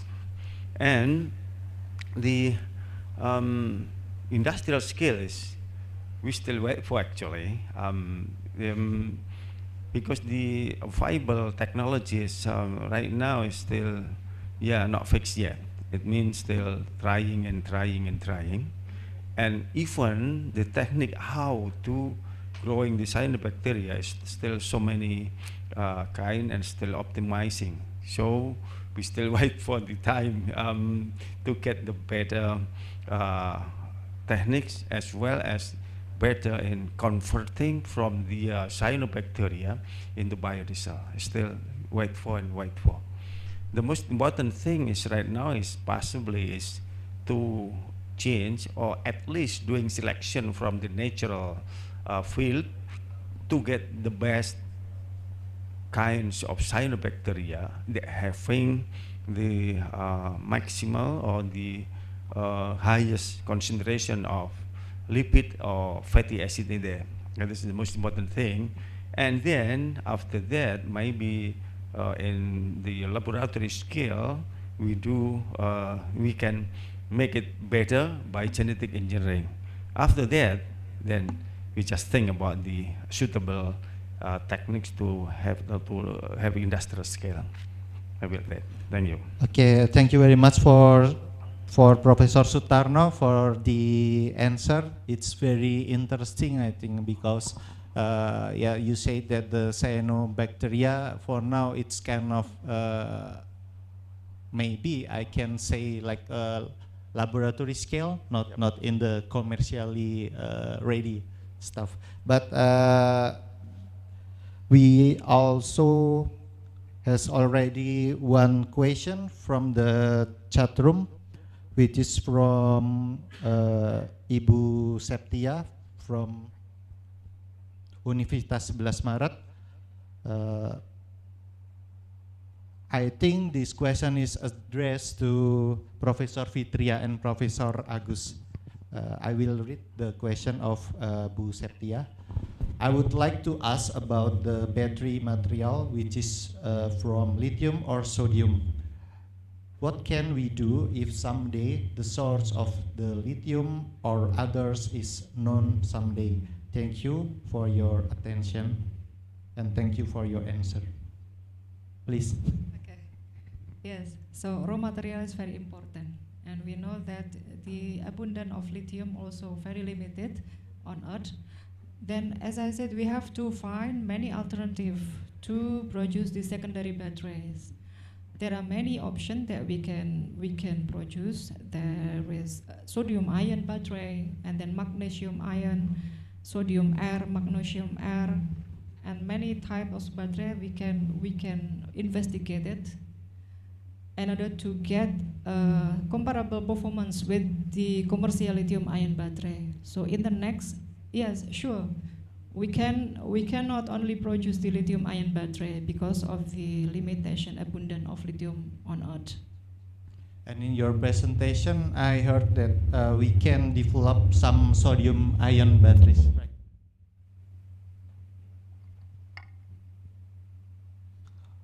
Okay, there is the answer from Professor Fitria. Are there any comments from Ibu Septia? I think everything is clear, right? Any comments or any question from other participants? We still have around 10 minutes in this Q&A session, our first Q&A session. Maybe I have a question also to Professor Fitria and maybe Professor Agus regarding the nickel-based battery, because our government want to develop the electric vehicle battery, and you know that we have kind of the abundant reserve of the nickel in Sulawesi, and also I have heard in Halmahera or Maluku Utara. For us who are not very familiar with the battery research or in organic material, can you tell us maybe in common, in general, the difference between the lithium-ion based battery and also this nickel stuff? Because Professor Agus said that the nickel is also active materials for the battery and maybe for the cathode. Can you explain to us? Okay. Nickel battery, actually nickel-based material is used as the cathode in the cathode position. So it means that the battery is still lithium-ion battery, but nickel-based material as a cathode. So that we call it as nickel battery. So it does not mean that nickel ion, which is migrate within the battery, is not, but lithium ion battery, but with nickel based material as cathodes. That's the explanation. Yeah. Oh, thank you very much. There is comments. Professor Agus is having another agenda, so now he is on the way to other agenda. So we would like to thank Professor Agus for giving the nice talk about, especially about the development of the lithium-ion battery. So I still wait for another comments and maybe another question from the participants. So before any question coming, maybe I can add my explanation. Sure. There are three functional material within the battery: anode, cathodes, and the electrolytes. And based on the type of electrolyte, we can classify it into lithium-ion battery or sodium-ion battery or magnesium-ion battery. But based on cathode material, we can also make a classification on that, such as nickel battery, means the battery with nickel-based material as cathodes. Or we can call it as LFP, or lithium ferriphosphate battery. It means that the cathode material is lithium ferriphosphate. Therefore, we can name a battery based on electrolyte or based on the cathode one as a functional part within the battery.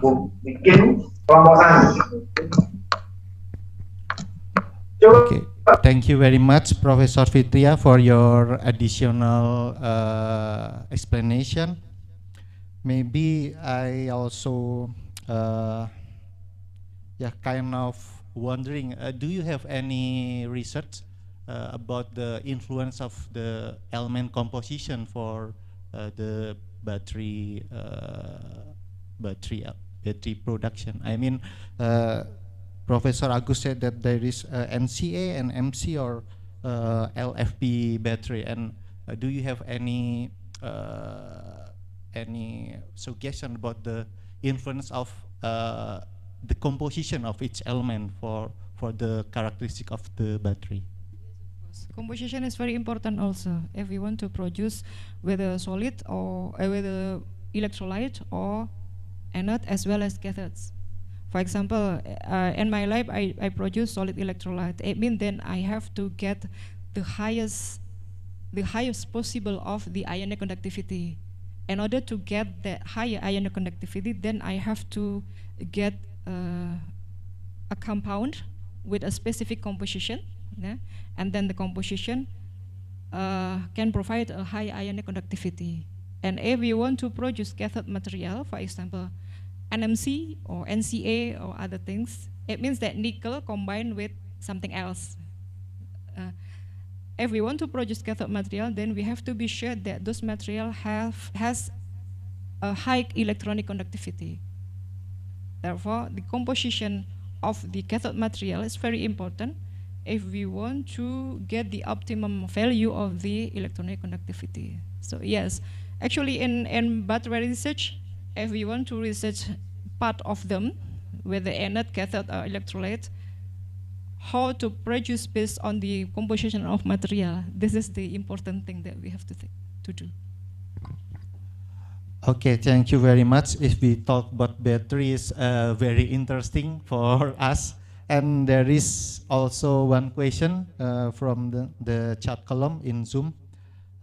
The question comes from Nandi Isamu. Is there are possibility to produce a more effective battery using the element that produce 3+ ion like boron or other metals? Thank you very much. Yeah, maybe I can repeat the question. Okay. Nandi Isamu asked that, is there a possibility to produce a more effective battery using the element that produce 3+ ion like boron or other metals? I see. 3+, it means that 3 oxygen numbers. Maybe it's quite hard because in order to get a better battery, we have to be sure that the migration of the ions inside from the electrode to electrolytes, the migration should be quite fast. Therefore, we need a small ions as the active ion within the battery. the small ions such as lithium ion and sodium ion, and they are usually only 1+, not 2+ or 3+, because if you use 2+ or 3+, the atomic weight of the ion will be quite high, and maybe the migration, the way to migrate them from one part into another part will be quite hard. The resistance will be quite high. So it is possible, but maybe the ionic conductivity will very low, much lower than the conductivity of lithium ion or sodium ion. Yeah. Thank you very much for the answer, Professor Fitria. I will move maybe one question again for Professor Sutarno regarding the cyanobacteria. I was wondering, you said that the cyanobacteria is kind of the third or fourth generation of the biofuel. There is research about the genetical modification of the cyanobacteria for increasing the yield of the biodiesel stuff. Thank you. Yeah, thank you. Actually, there are researchers that already trying to make the better production of the fatty acid as well as the total lipids in the cyanobacteria. And also there are couples of articles that already being published about that, but not so many, and mostly it's just changing the pathway and how the pathway of fatty acid synthesis and also the lipid synthesis. So they want to change genetically, so the enzyme that involved in the actually couple enzymes involved in lipid and fatty acid synthesis is being changed to make better, and the quantity of the lipid acids and lipids and also fatty acid getting much higher. What I did right now, my students just doing selecting from the natural habitats from Cilacap area in Segara Anakan. So from different habitat actually, and in the mangrove trees as well as in the freshwater, real freshwater without mangrove, and from the seawater. And we already found about 39 good might be for future for further research in the cyanobacteria. That will, the next step is just selecting which one the best concentration of lipid as well as the fatty acid in each of 39 strain. And after that, we'll possibly do like what some researchers do genetically, using genetic engineering to make to make the cyanobacteria. They already having a good one to make better and better again. So hopefully, if we got right student who want to do genetic engineering for that, will be just actually not need to, time so long, doing GMO for that. Maybe just a couple of years, 4 or 5 years will get it a good result for that, because original one from the natural habitat is already quite good right now. It's just waiting for the how to convert it, how to extract it, and then make find out a good technique to get better result of the biodiesel. Yeah, right now is actually there are some lab work is already being done in any other place here or in the outside of Indonesia to do converting that strains into the biodiesel. Yeah. Thank you very much, Professor Sutarno. There is one question left. Comes from Associate Professor Dr. Ahmed Gaber, also our invited speakers from Port Said University, Egypt. Dr. Ahmed Gaber asked to Professor Pranoto. My question to Professor, Professor Sutarno. My question to Professor Sutarno, do you think the arid countries like Middle East is good for the environment to cyanobacteria? Yeah, actually everywhere is a good, but what we should do first is we are find that naturally first. So the most question that should be done, giving answer first is there any, I'm sure there's a lot there, but might be in the kind or the strain is might be different with what happened in here, because in here is in tropical country, and also in the all condition is might be even totally different with there.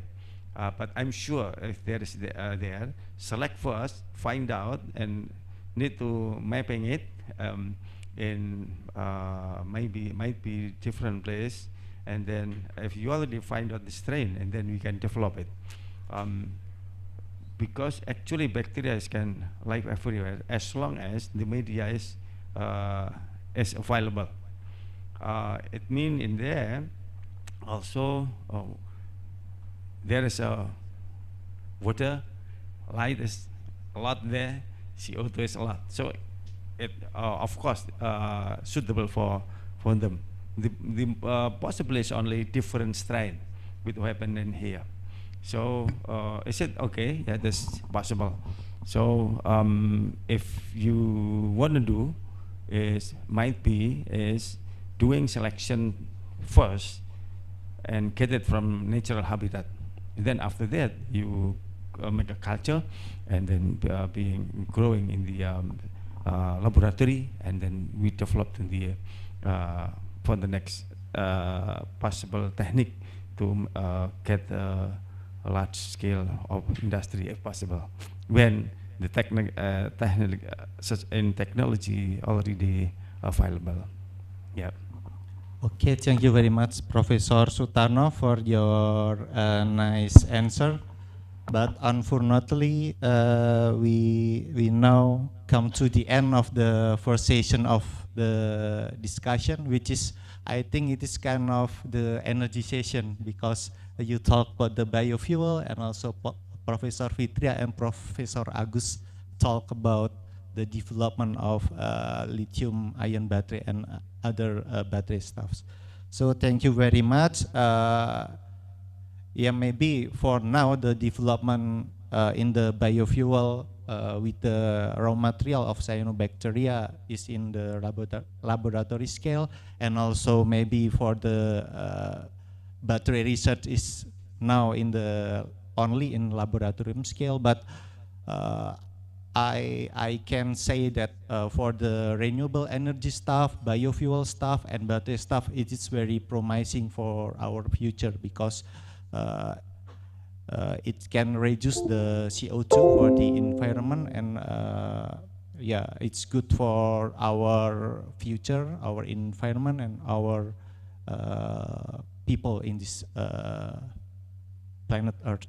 Thank you very much once again, Professor Sutarno and Professor Fitria. Maybe we can give thumbs up for all of the speakers we have. Okay, thank you very much. Now we come to the second session. Now I will invite our colleagues comes far away from Russia, actually, from Ruden University. We have Dr. Andrei Beresin as the fourth speaker. And the last speaker after Dr. Andrei Beresin will be Associate Professor Dr. Ahmed Gaber from Port Said University. So I will welcome Dr. Andrei Beresin. Please have a seat in our mini studio.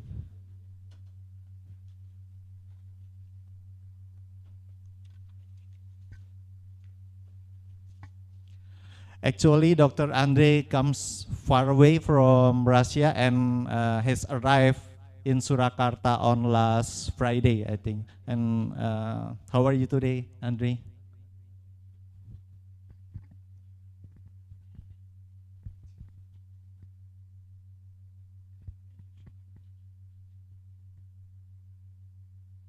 Or maybe something trouble with the microphone. Does it work now? Okay. How are you? Thank you, Chanel. Very nice welcoming in Indonesia. We love the country. We really love the university. You have a very modern campus, and I think that University of Sibalas Maret will become one of the major hubs. I think it's already is one of the major hubs of education and science. We visited the laboratories. You have great potential, and you have the great initiatives that are already going on campus. So we would love to invite you with a visit to our university, so you can see what we have at our campus in Moscow. Yeah, thank you very much. We wish that we can continue our collaboration for next year and also for the next year again. So before Dr. Andrei give his talk, I will read a brief curriculum vitae of Dr. Andrei Beresin. Dr. Andrei Beresin is the Director of Development for the International Center for Emerging Market Research at Ruden University, Moscow. His interests are energy efficiency, risk analysis, strategy, energy conservation, sustainability, development of territories, global business, and public-private partnership. Dr. Andrei participated in a big infrastructure projects and the development of waste heat recovery technology and natural gas vehicles in the Russia oil and gas sector. Dr. Andrei graduated from Harvard University, Ural Federal University, and Ruden University with graduate degrees in civil engineering, investment management, finance, and international economics.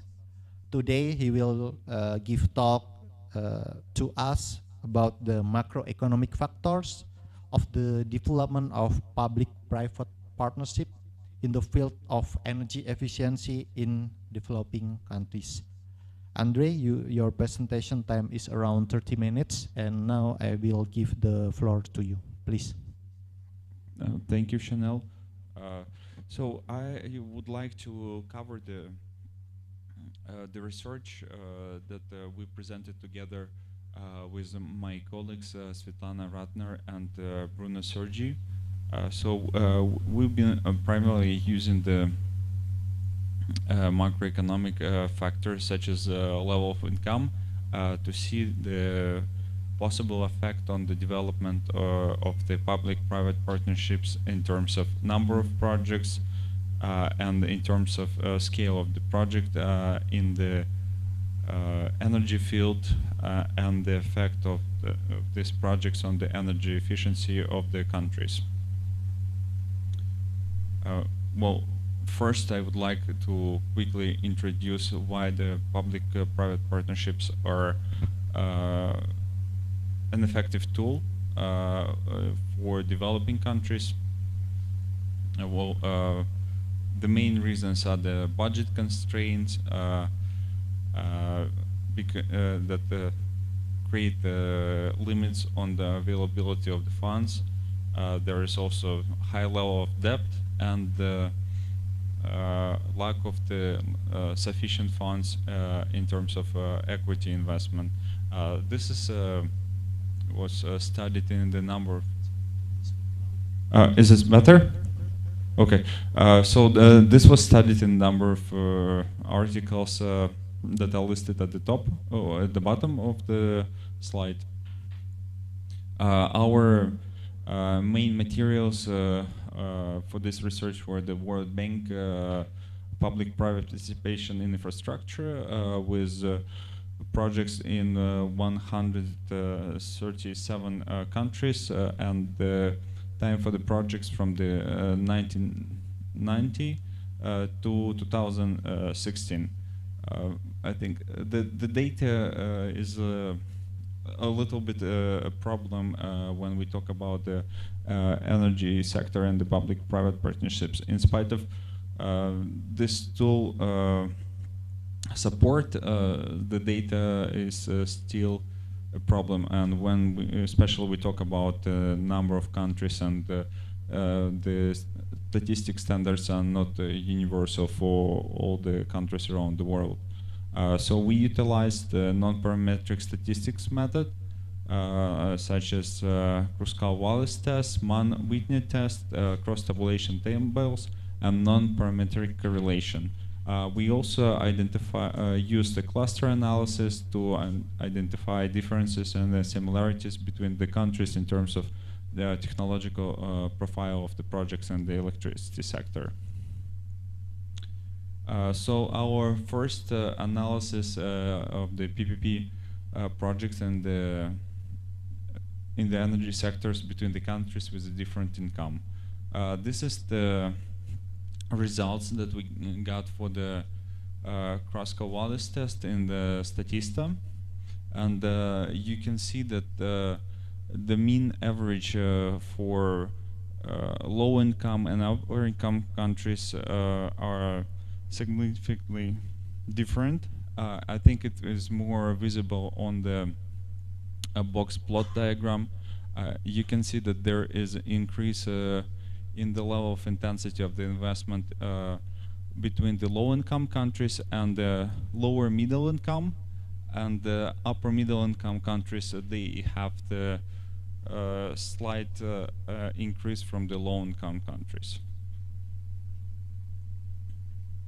So this is one parameter, level of intensity in the PP projects by the country income. So the second analysis that we conducted was the differences in the investment intensity in the electricity sector, and we can go to the box plot. This is output from the Statista. You can see that also the mean value for the low income is lower, and the highest value for the lower middle income.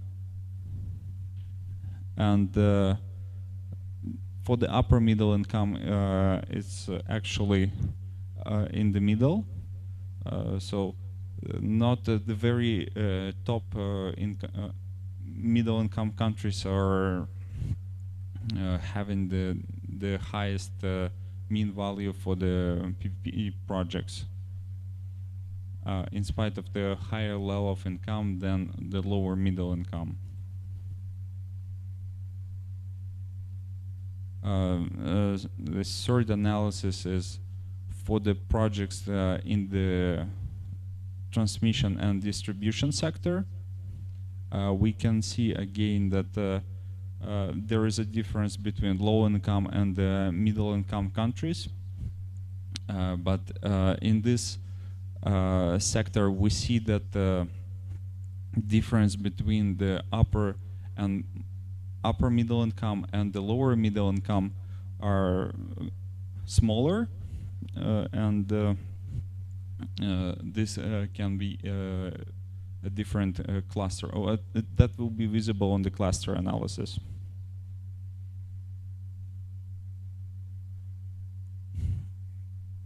I think this is the last test for the power generation sector for wind projects. And you can see again that there is a significant difference between low income and the middle income countries. So we can again say that there is a significant difference in the technology application and level of income of the country.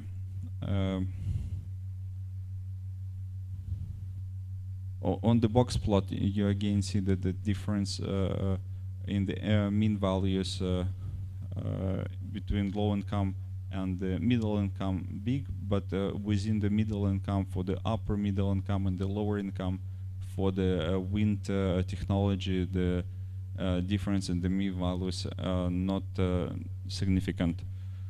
We also analyzed this difference for natural gas and diesel generation, but unfortunately the results were not statistically significant, so we don't provide the outcome of the analysis in this research.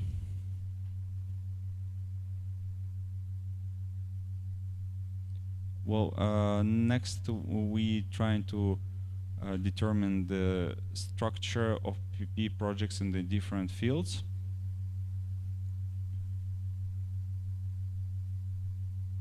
And here you can see that we have the 4 clusters.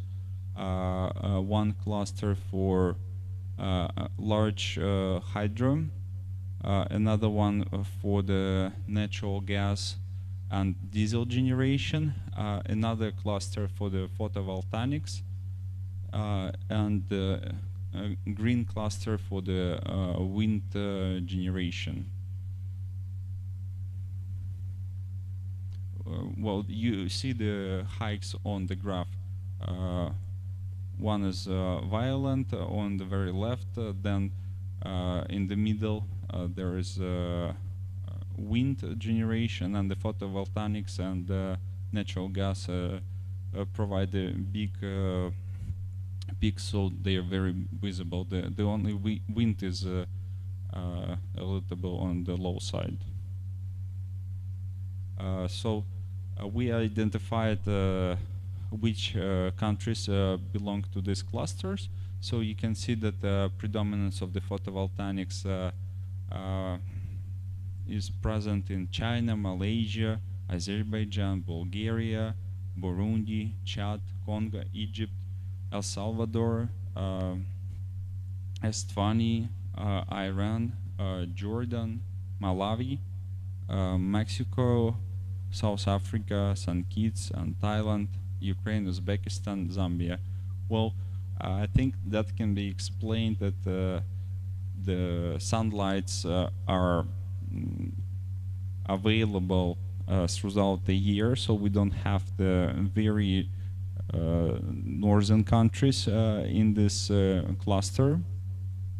For the second cluster, for the natural gas technology and the diesel generation, we have Cambodia, Afghanistan, Algeria, Angola, Armenia, Bangladesh, Bolivia, Botswana, Cameroon, Cote d'Ivoire, Cuba, Ethiopia, Gambia, Iraq, Lebanon, Myanmar, Nigeria, Senegal, Sierra Leone, Togo, Tonga, Tunisia, Venezuela, Yemen.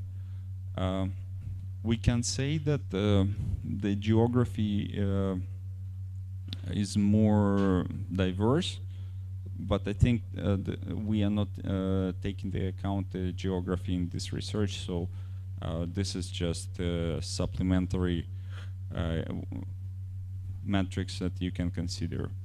And for small hydro and wind power, this is the third cluster, and this is the one of the biggest clusters. Well, actually, this is the biggest among these 4 clusters, and we have 44 countries from different continents. I think we don't need to mention all. I think you can see on the slide. And cluster 4 is the large hydro as we discussed, and this is very interesting because there are just I think 8 countries, and this can be explained that large hydro power was available for a long time, and the technology is proven, and the availability of the rivers where you can store this large hydro is already exhausted. So the number of countries is low. So this is possible where you can have the enough capacity of the flow and the space to install the water turbines. Then we test the hypothesis that relation between the cluster and the country income level. You can see the results for chi statistics, chi square, and this confirms that this cluster analysis is relevant and significant. Here you have the clusters in the two-way cross tabulation tables. On you can see columns as clusters, and you can see the rows 1, 2, and 3. 1 is low income, 2 is low middle income, and the third one is upper middle income. And you can see that in the first cluster, I think it's photovoltaics, we have a predominance of the upper middle income countries. In the second cluster, we see that the highest number is among also upper middle income countries. For cluster number 3,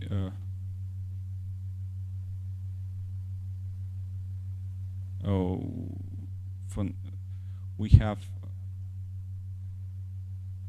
for cluster number 3 we have actually the lower middle income, and for the cluster number 4 the share like the almost 100% goes also to the lower middle income countries.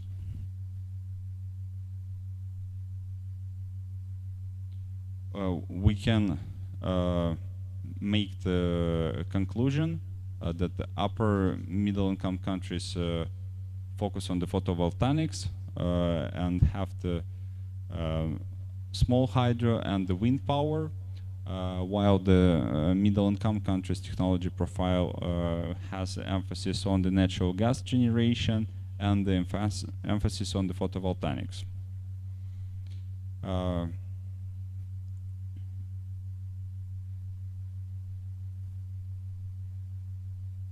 We can also provide the output, the differences in the correlation between the energy efficiency and the different income levels.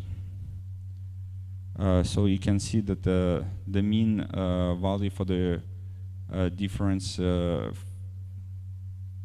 the low income, the smallest one, and you see that the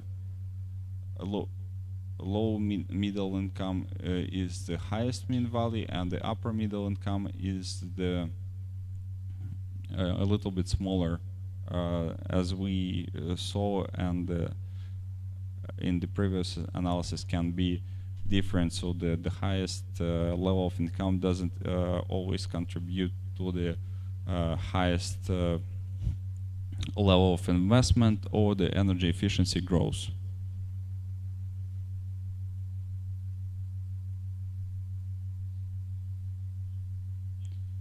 So this provides a Spearman non-parametric correlation between the energy efficiency and the technological development, And actually, you can see that in the certain technologies we have the negative values. So the actually development in the natural gas and in wind sometimes can bring the negative sign to the difference in the energy efficiency, but I think that there are other factors that also can explain this negative sign. So we don't provide the comprehensive analysis, we just study the level of income, and in the further analysis this metrics can be contributed to by additional parameters, and the equation can also explain why this negative signs appear on this period of time for these technologies.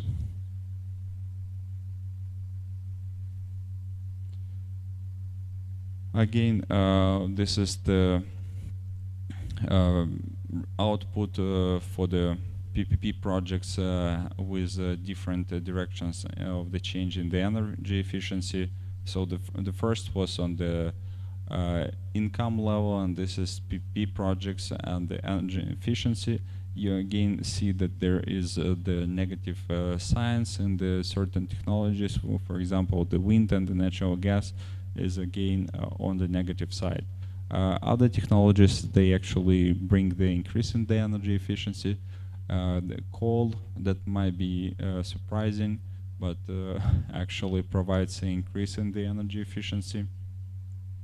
But again, I would like to emphasize that there are other factors such as economic restructuring of the sectors of the economy, because there might be sectors, for example, services, they have the lower energy intensity, and there is an industry that usually has the higher energy intensity, and this economic restructuring can have the impact on the final energy efficiency.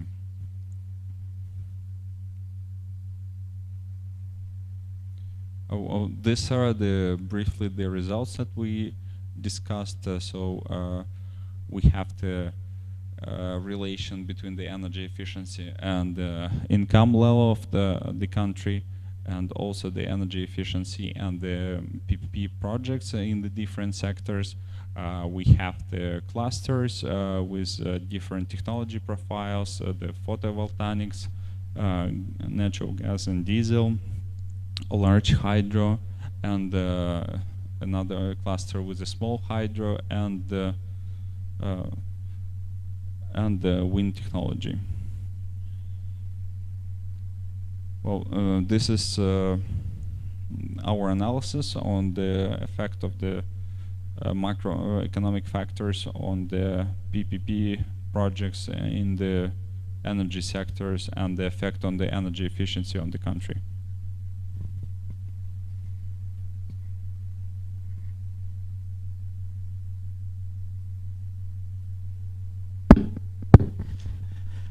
That's all, Andre? Yes, I think that's all. Okay. Thank you very much, Andre, for your insightful presentation about the public-private partnership scheme in case of the developing countries in energy efficiency sector.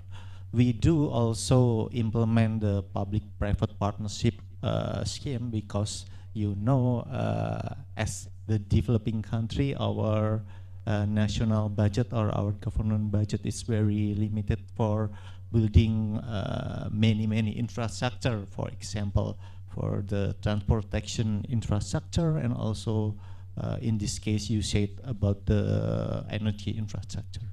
Maybe we can elaborate later in the Q&A session after the last presenter. Once again, thank you very much. Now we go on to our last presenter. It will be Associate Professor Dr. Ahmed Gaber from Port Said University, Egypt. I think Dr. Ahmed Gaber has joined us in the Zoom meeting.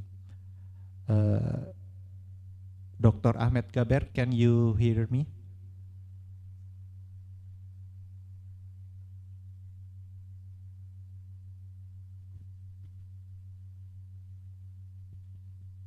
Assalamu alaikum. Waalaikumsalam warahmatullahi wabarakatuh. Can you hear me clearly? Yes, I can. Okay, thank you very much. And what time is it in Egypt? It's now 6 a.m. Sorry? 6 a.m. Oh, 6 a.m. So the time difference is 5 hours, yes? And Yes, I will yes. say good morning to you, and thank you very much for joining us in this third international conference on environmental and sustainability development. So before Dr. Ahmed give his presentation, I will read a brief curriculum vitae of Dr. Ahmed. Dr. Ahmed Gaber is an associate professor at Port Said University, Egypt. He works at the Department of Geology, Faculty of Science. Dr. Ahmed is a geologist specializing in the application of synthetic aperture radar, or SAR, and ground penetrating radar, GPR, for land subsidence detection, groundwater discovery in arid lands, archaeological investigation and tree roots, and utility detection. He has some research, including estimation of the groundwater potentiality in the western desert of Egypt, archaeological exploration in Japan and Egypt, estimating the underground biomass by detecting the tree roots, evaluating the land subsidence rate using the differential radar interferometry technique, soil mapping using the polarization signature of full polarimetric SER data, and calculating the soil moisture and surface roughness. Dr. Ahmed will deliver a presentation entitled Session Mitigating the Threat of Land Subsidence and Landslides Using Remote Radar Sensing for Sustainable Environment Application. So Dr. Ahmed, your time is around 30 minutes. And before I give the floor to you, I will tell to all of the participants, if you have a question regarding the presentation of Dr. Andre or Dr. Ahmed later, please you can chat it in chat column via Zoom apps, or in the letter you can directly raise your hand via Zoom apps. So Dr. Ahmed, the floor is yours. Thank you very much for the introduction. And first of all, I would like to thank the organization committee of the conference for inviting me to be keynote speaker today. Actually, I have the great honor also to participate in the first conference. So this is the second time for me to join such a very interesting conference.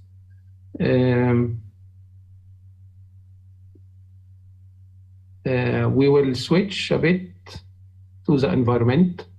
All previous presentation were about the energy. However, my presentation will be about the environment. So can you see my presentation now?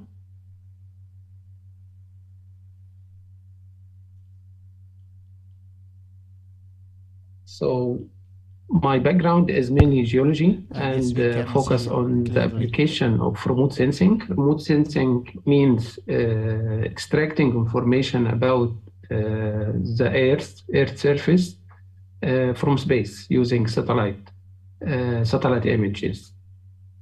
And we have a lot of satellites are operating now outside our Earth planet and imaging day and night. And we have a lot of information, and we can monitor our environment carefully using such satellite images. Actually, today I will focus on the case studies on the coastal cities. Actually, the coastal cities are very fascinating cities, and a lot of people like to live in such coastal cities.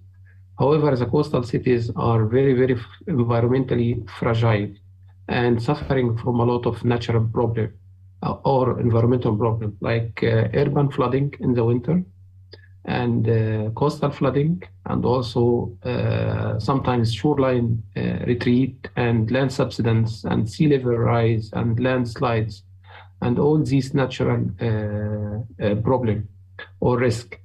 So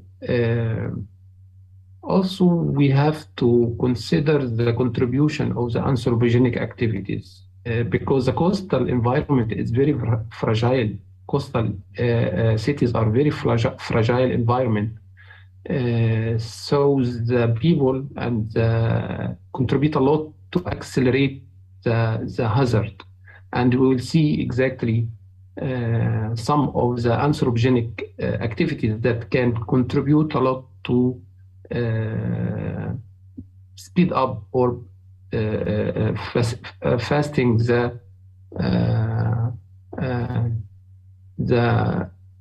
natural hazard effect.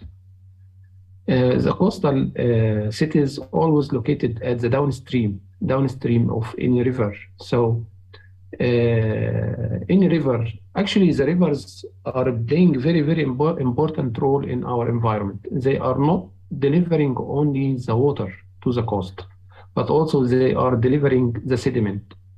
And the sediment is very important issue to make a recovery for the coastal city and for the shoreline. So if the anthropogenic activity preventing the sediment to be delivered to the coast, so we are expecting a lot of environmental problems. Usually the downstream has a lot, they call it the depositional zone. So all the sediment comes from the upstream with the river tributaries and flowing down until to reach to the coast, and then the sea starting redistributing this sediment to the shoreline and also during this depositional zone. So if there is no delivery for the sediment, that means there is no recovery for the shoreline or recovery for the subsidence which might be occur in this depositional zone.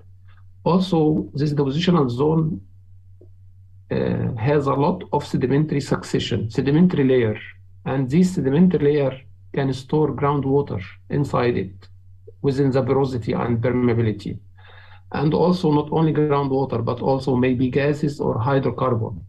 So also for the anthropogenic activity, we are trying to extracting such groundwater for our human purposes and also hydrocarbon, and leaving the porosity, the pore space empty, and then such sedimentary layer is getting to be compacted. So the subsidence usually occurred when we are building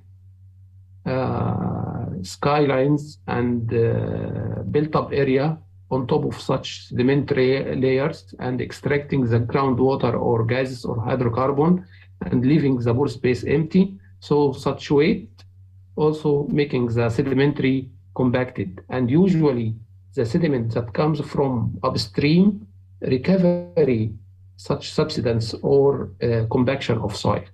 So it's something like a balance. If we preventing the sedimentary load from river to reach the coast, and we extracting the groundwater or hydrocarbon from the pore space from the sedimentary layer in the coastal city, as well as building our communities on top of such sedimentary layers. So we are expecting subsidence rate, very high subsidence rate along such coastal city, plus the shoreline retreatment, because there is, as I mentioned, there is no sedimentary load can be reached to the shoreline. If we look to Samarang as a coastal city, for example, we can see the geomorphology or the topography of Samarkand. There is a highland areas, the upstream of the river, and the lowland area where the built-up area, where the main city are located, and most of the activity are located in the lowland area, and the river comes from the upstream toward the downstream to the coast and delivering the water and delivering the sediment. And recently, or during the last 50 years, we can see there is a dramatically increase in the built-up area in Samarkand city. And we can see here the city, and there is a dramatical change. If we can notice, this is a satellite image in 1984. We can see the city, the built-up area is not huge. And in 2019, we can see there is a dramatically increase in the built-up area. So if we can compare the two images, we can see the dramatically increase of such urban area. And most of the built-up area in Samarkand are consisting from concrete building, concrete, not wood, not steel, and mainly from concrete. And just think about from where we are getting the sand for such concrete to build up such a huge area from built-up area. And this is from also the satellite image. We can classify the urban classification to the port zone, low density residential area, new commercial area, high density commercial area, and all these classes we can classify it and map it from the optical satellite images. So as I mentioned, from where all this sand come from to make concrete to build our building. Actually, there is no desert to bring the sand from it. We noticed that during our field observation in Samarkand, they are extracting and digging the river and extracting the sand to make a concrete to build the building. And also you can see the digging of the river to extract the sand. This is one issue which preventing the sedimentary load to reach the coast, to reach to the depositional area, to recover the subsidence and recover the shoreline retreat or sea level rise or all these. So we did like imbalance for the environmental coastal issue by digging and extracting such sediment and not allow it to reach to the coast.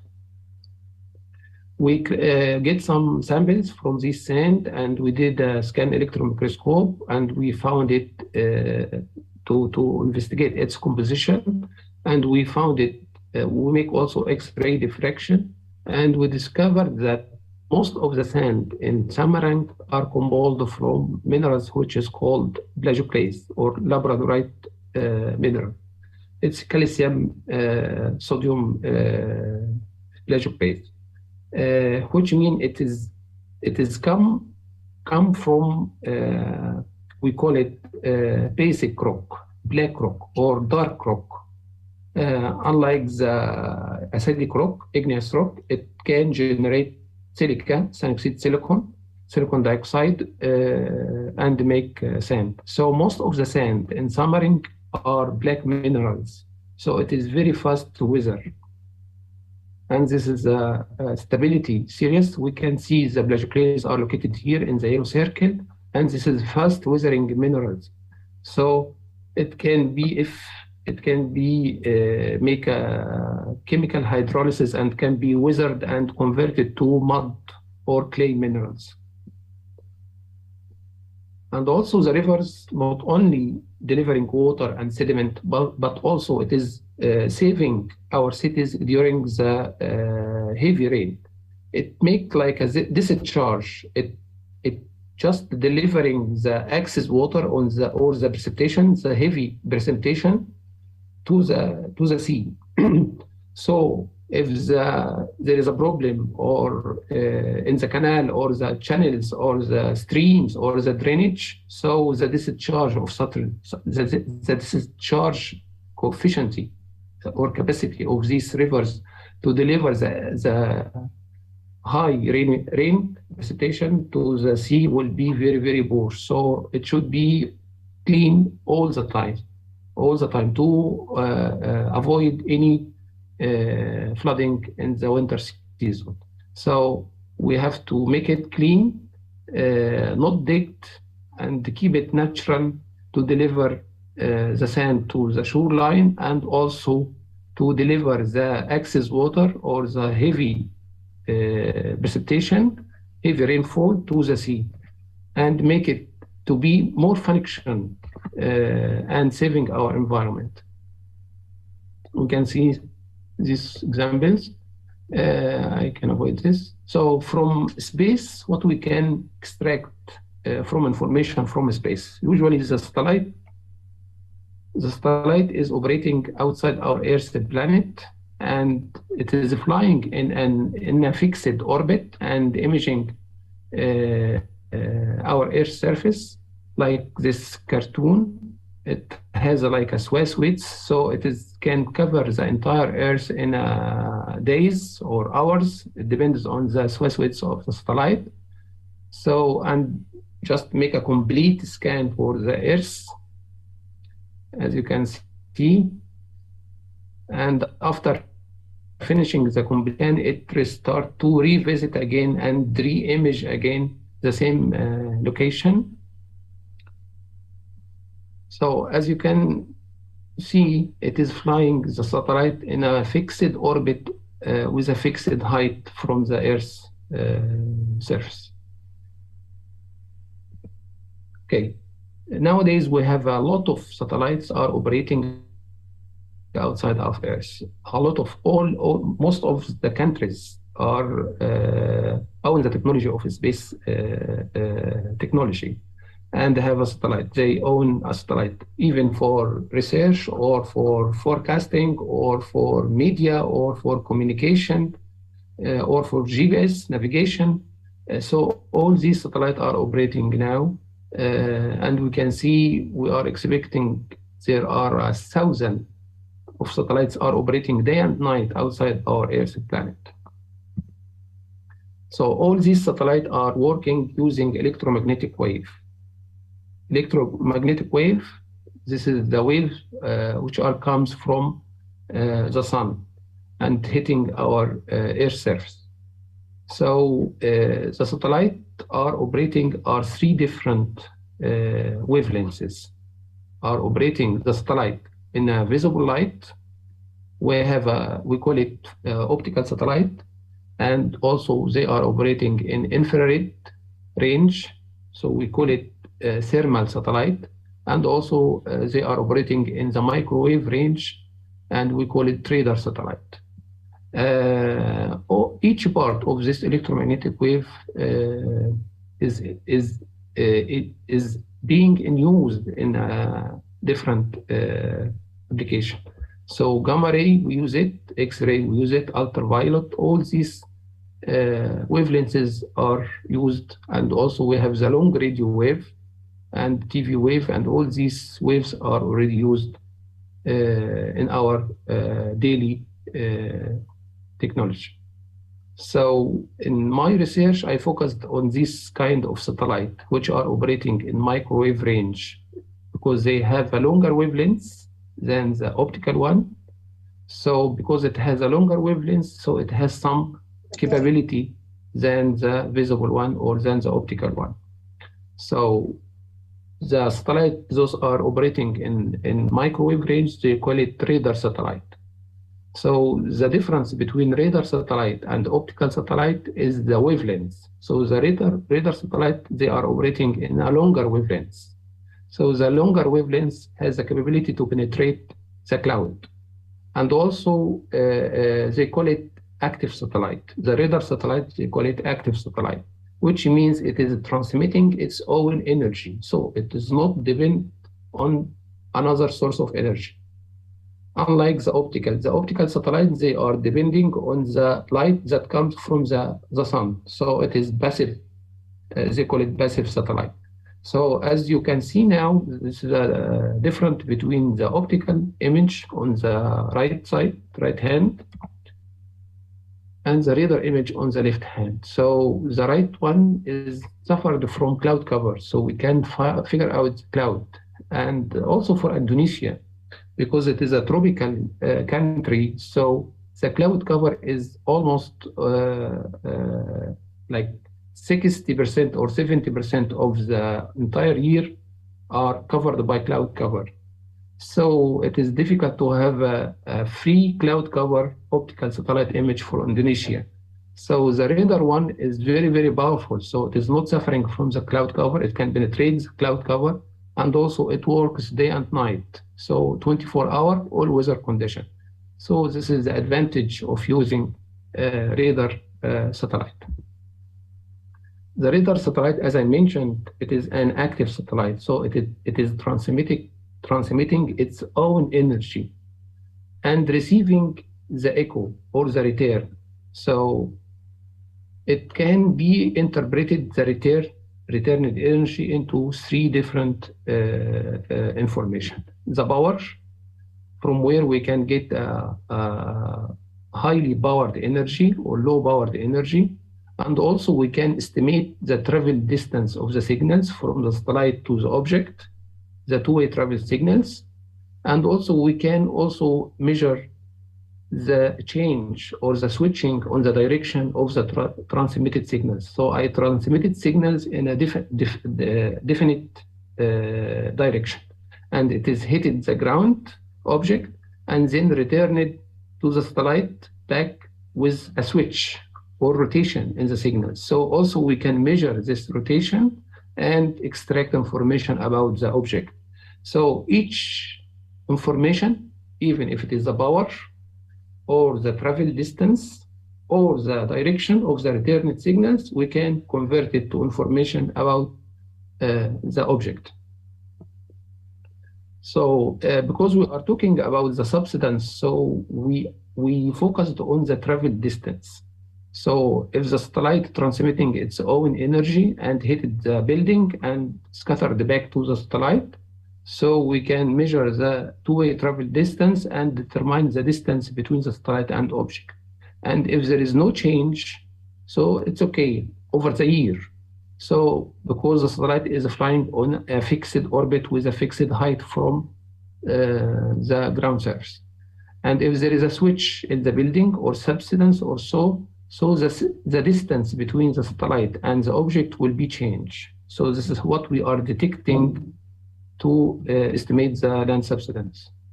So for this diagram, if there is no change in the signals, so it's okay. If there is a change, we can just measure the change, the difference in the travel signals, and convert it to subsidence. But of course, this is not direct estimation. We have to do a lot of calibration before to reach to this. This is, we call it phase difference. This difference, which means the change in the travel distance. So it might be related to the topography, related to deformation, which I'm interested in, or change in the atmosphere, or orbital, or noise. So after doing a lot of calibration, I can extract the difference, the change in the phase difference, which is related to the deformation, which is related to subsidence, and convert it to vertical displacement or subsidence. For Samarang, we did such exercise for Samarang city as a coastal city. We used 15 radar image, and before using the 15, we have to check these 15 radar images and figure out which is recommended to be the master and slave, and which is recommended to be ignored. Sometimes there is a problem in the images, so we can ignore it and we don't use it. So for Samarang, we did use a 15 radar image covering from July 2015 to May 2020. And we measured the subsidence here from 2015 until 2019. and we can find out the red one is suffering from high subsidence rate. The blue is almost stable, and then increasing the subsidence rate toward the coast. And after we plotting the well-known fault, which is called Summerang fault, this red one, which is also classified as a suture fault, we find out the difference between high subsidence rate and fixed area is the boundary of such Summerang fault, which means the sedimentary or lowland area, the sedimentary coastal area, which has a lot of built up area, it seems like sliding toward north. Also, we did that for two coastal cities in Egypt, for Alexandria city in Egypt, and also from 2015 to 2019 in order to estimate the subsidence rate. And we figure out there is also high subsided areas which colored by red color. And we try to figure out the causes of such kind of subsidence rate and to figure out the highly subsided areas. This is because there is a new building areas, new built up areas. This image in 2017, there is no built up area here, but in 2019, there is a lot of building here. So the weight of this building make a pressure on top of the sedimentary layer and make it compacted downward and make such kind of subsidence. And especially this is because this is the boundary of a lagoon, which is a very wet land area, and also it is a compactable soil. We did that in Boursaid, where my university is located, on the Mediterranean Sea, and also this is the Suez Canal. We can also find some areas with a highly subsidence rate, and also we can correlate it to urban expansion. So this is because the load of the built-up area on top of soil. This is from space. All these studies, we did it from space. We have also system which is called ground penetrating radar. It's very, very similar to the satellite, but the difference, the satellite is operating outside our Earth, and this system is just transmitting its energy direct to the underground. There is no atmosphere, there is no space. So, but the same technology, the same mathematical background, the same physical background, it's also transmitting its own radio wave or radar wave to the underground, and also receiving the echo or the return from the underground. We have in our faculty in Boursaid University, we have this system with different frequency antennas. And also, if there is a change under the ground, this system can image it very clearly. This is a cavity. We can here figure out a textbook cavity diffraction, because the signals propagating inside the cavity and making, which is called ringing. It's behave like a ping pong ball inside the cavity, and we can see this is, if we can see in the GPR profile such kind of diffraction, we just know exactly there is a cavity under the ground. And the cavity might later occur landslide. And also we can generate profiles, barrel profiles here, and this is the ringing of the cavity. We can make like a barrel profiles in X direction. And also we can make an Y direction. We can see this is the ringing of the cavity. Again, there is a change in the cavity in terms of size and depth. And after collecting such a kind 2D profiles, we can also generate which is called depth slice or 3D image. This is the ground surface. And now we can see by the depth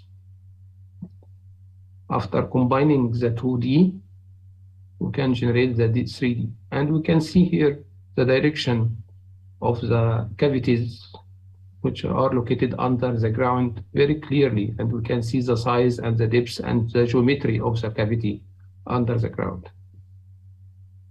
very clearly. So also the GBR is very effective tool to use it within the built-up area. It is a non-destructive technique, just moving on the top of any road without any destructive method, and we can image what is located under the ground, and also we can make alarm if there is a cavity that might occur or causes land subsidence or landslides. Also, this is the recommendation. Not only digging the rivers also can preventing the sediment to be delivered to the coastline, but also the dam. Most of the anthropogenic activity are to control the flow in the rivers. They building dam for hydropower and also controlling the flood and all this stuff. But also they preventing the sediment to be delivered to the coast and make the balance, as I mentioned. So digging and building dams along the tributary and the upstream of the rivers, they preventing the sediment to be loaded to the coastal area and making the coast, which is called, it is a only debit coast, not credit and debit, only debit, taking only from the sediment of the coast. There is no recovery at all. And also the rivers should be almost clean, should be only dredged to receive the high precipitation during the winter and make it very efficient to discharge such excess water to the sea without any flooding. So the rivers are playing very important roles, environmental roles, and we have to take care of these rivers. Thank you very much. Thank you.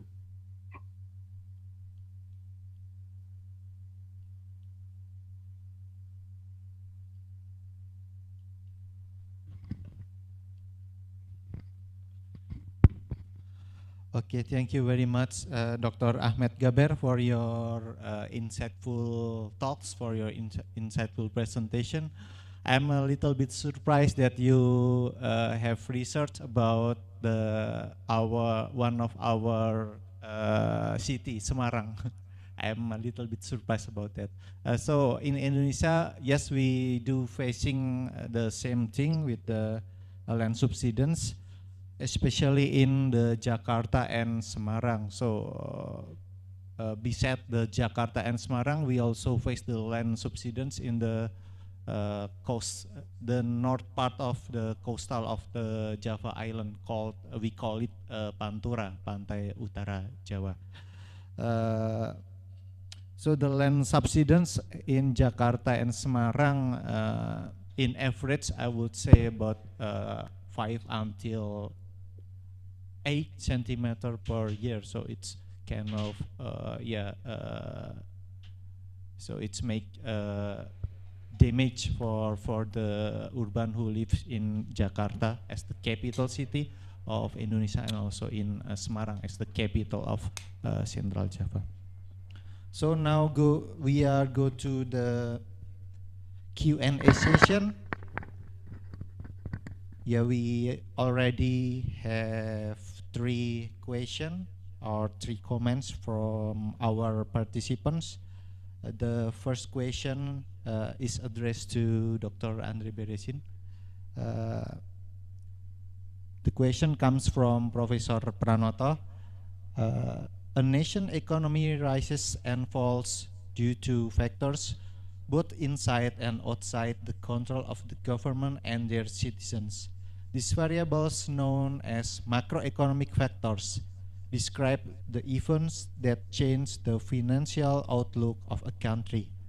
As economic growth and recession move through cyclical patterns, professionals look at these factors to determine fiscal policies that can help maintain financial stability. So the question is, would you like to explain us about the indicator, the macroeconomic factors that affect an economy for developing country like us in Indonesia?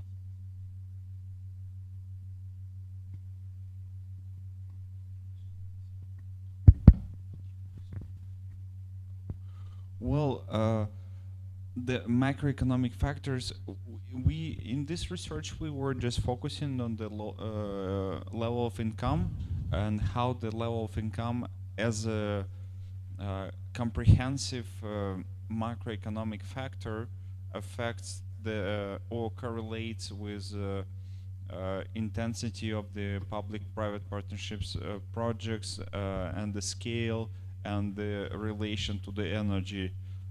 If we talk in general about the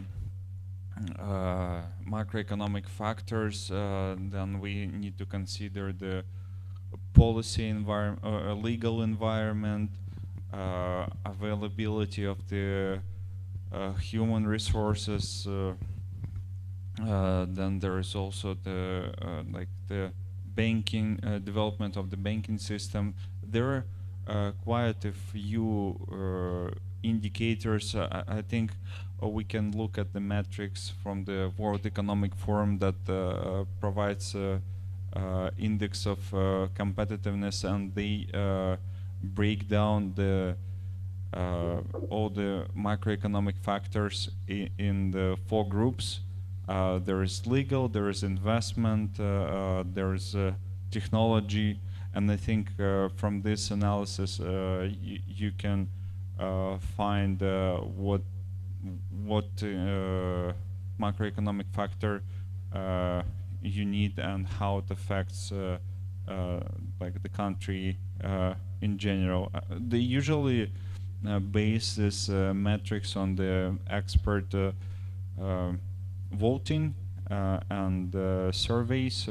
So this is more on the qualitative side, because the perception of the expert does affect the ranking in general. So the ways how we can measure some macroeconomic factors sometimes is affected by the personal opinions, and if there is no like concrete qualitative data, it's hard to measure.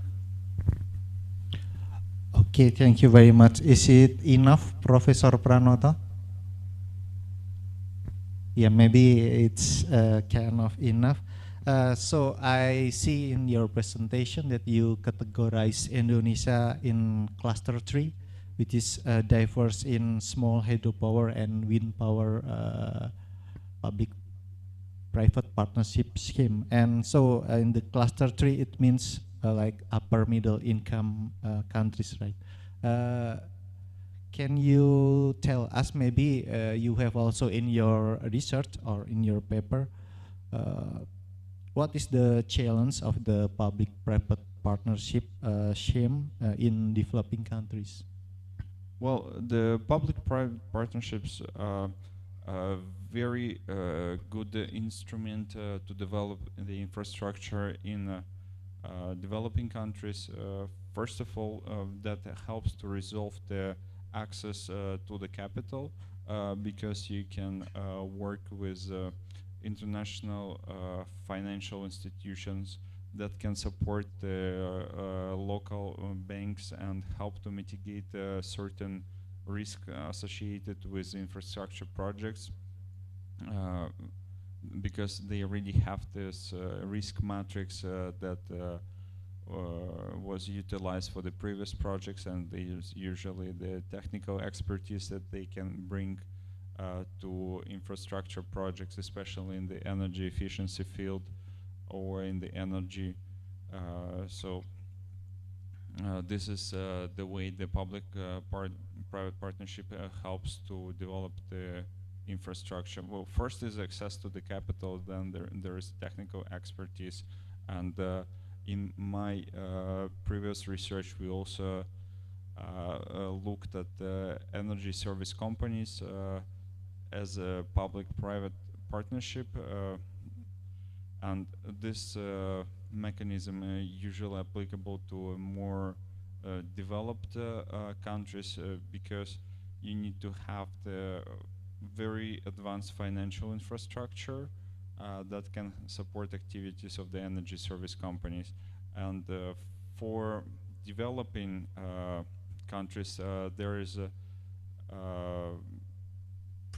like the credit lines, special credit lines that can provide financing at a lower level and match the financing from the local institution with a higher level. So for the end user of the project, the interest will be lower than the local interest. And the other scheme is risk sharing. When there is insurance provided for certain risks from the international institution or from a governmental funds. So the ways the public-private partnership can be structured sometimes can be different. And well, for example, in Russia we have a specific term and we have a specific contract form for the public-private partnership, but World Bank emphasizes that the way public-private partnership can work doesn't necessarily constitute a strict contract format, and the scheme can be developed for and tailored for the specific project needs. Okay, thank you very much, Andre, for your answer. We have also two other questions from chat column. The first comes from Bapak Bambang Sudarwanto. I will read it. It is addressed to Dr. Ahmed Gaber. Dr. Gaber, can radar technology sort out vegetation types so that it can interpret satellite data for vegetation biodiversity? Yes, we can differentiate between the different vegetation covers because each vegetation type has its own outer shape, so its own geomorphology. So since it has its own leaves and branches and all these kind of vegetation index, so it will behave different when it is hit by the radar wave. So if we just, I can share one slide here.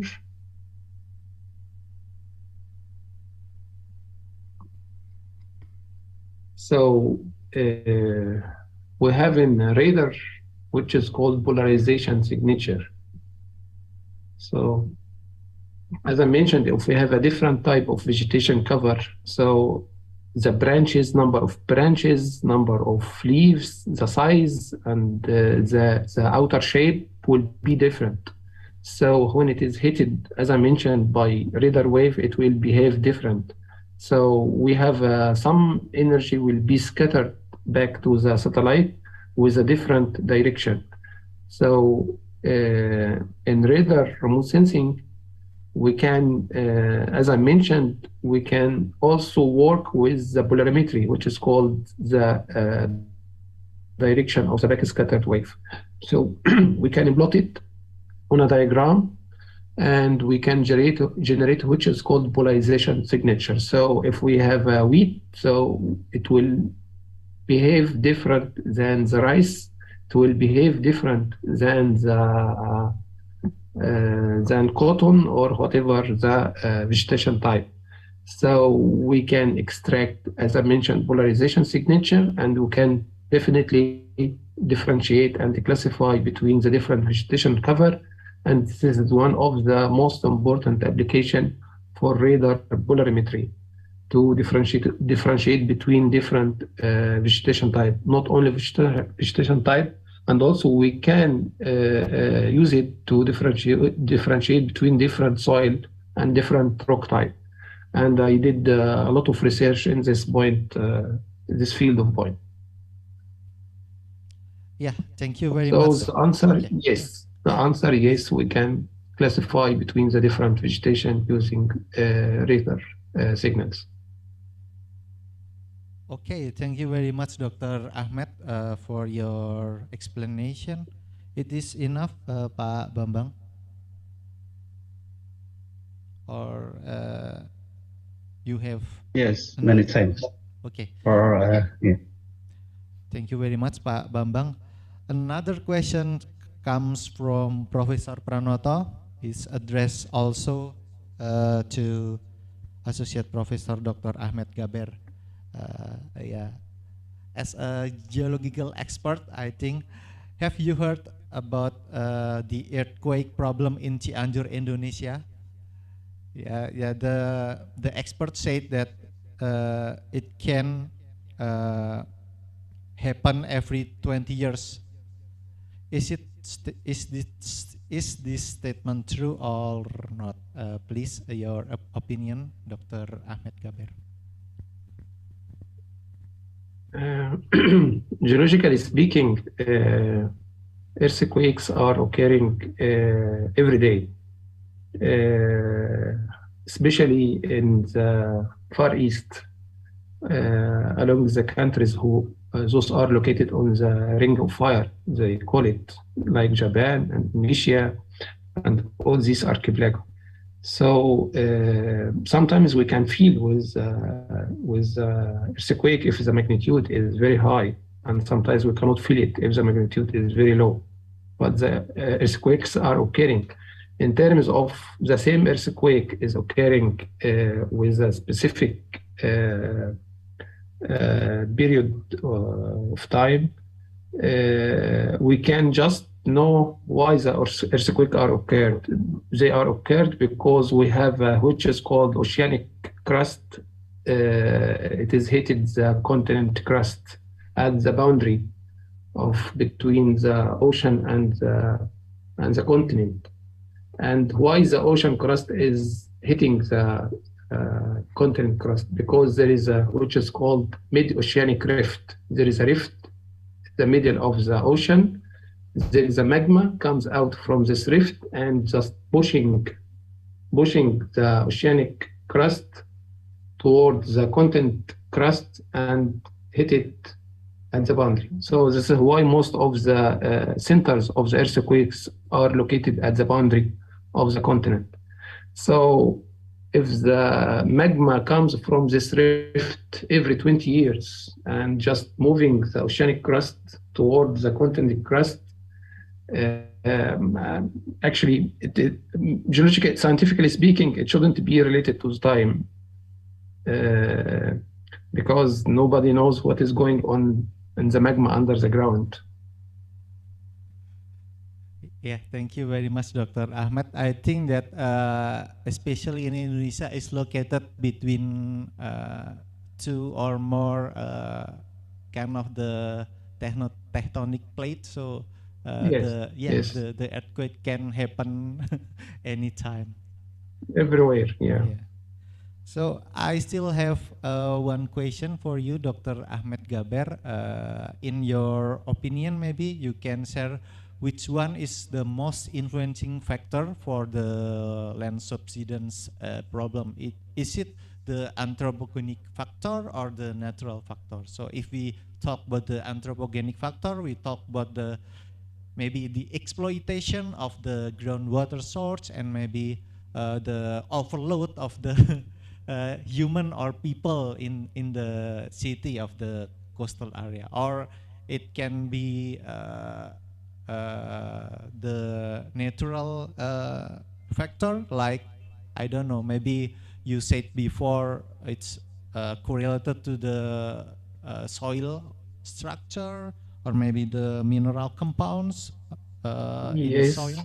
Yeah, which one? Yes, as I mentioned, for Samarang, it is mainly for a structure subsidence. It's because the sedimentary soil is located at the suture fault, so it is like a sliding toward north. So mainly structure, we can say the magnitude, the high magnitude is related to structure and natural forces. And low magnitude subsidence or low subsidence rate may be related to the anthropogenic activities. However, sometimes the anthropogenic activities is very huge. I can just give one example. When the Egyptian government, they built the Aswan High Dam, they make a huge man-made lake. They call it Nasser Lake at Aswan, at the south of Egypt. So it is very large lake with a 500 kilometer long. So you can imagine like it hold like 180 billion cubic meter water. So it's a load. So it is also make a load on top of the soil and on top of the sediment. So it can make also subsidence rate. So this is because of the contribution of the anthropogenic activity. Yeah, thank you very much once again to Associate Professor Dr. Ahmed Gaber, and also our another invited speaker, Dr. Andre Beresin. So finally, I think we have finished the discussion session with all of the speakers.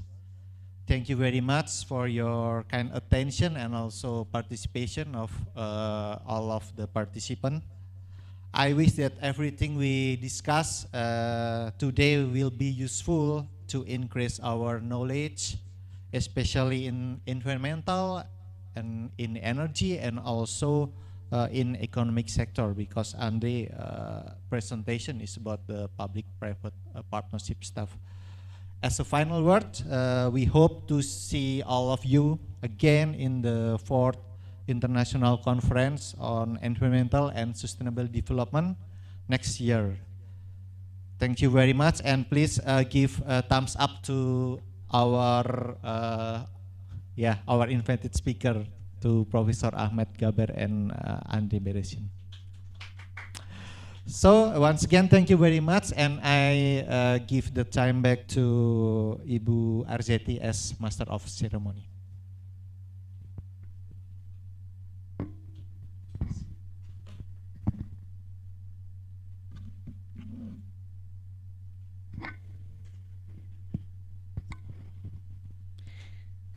Thank you, Dr. Chanel Trihandoko, for being the moderator for the plenary lecture section. It was a great and very insightful discussion.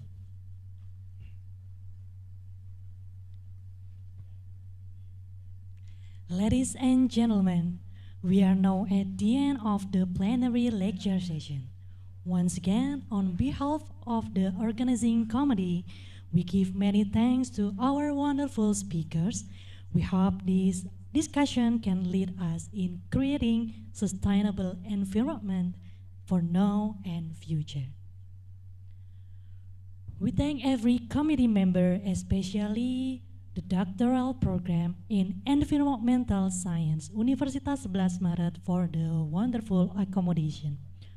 We would like to inform the presenter to stay on the Zoom.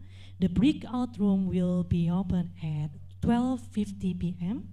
and the parallel session will begin at 1 p.m. I am the master of the ceremony for this conference. We'll sign off. Thank you and see you on the next conference.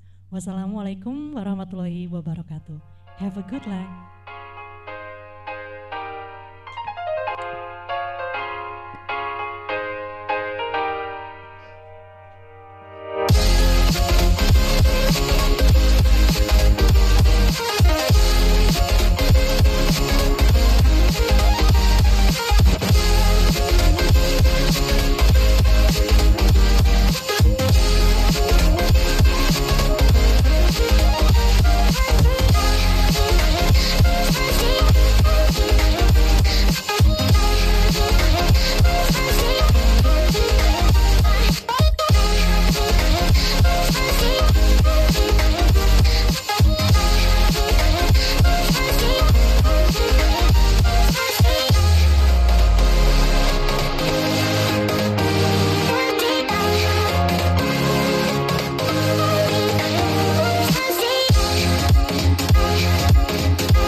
possible.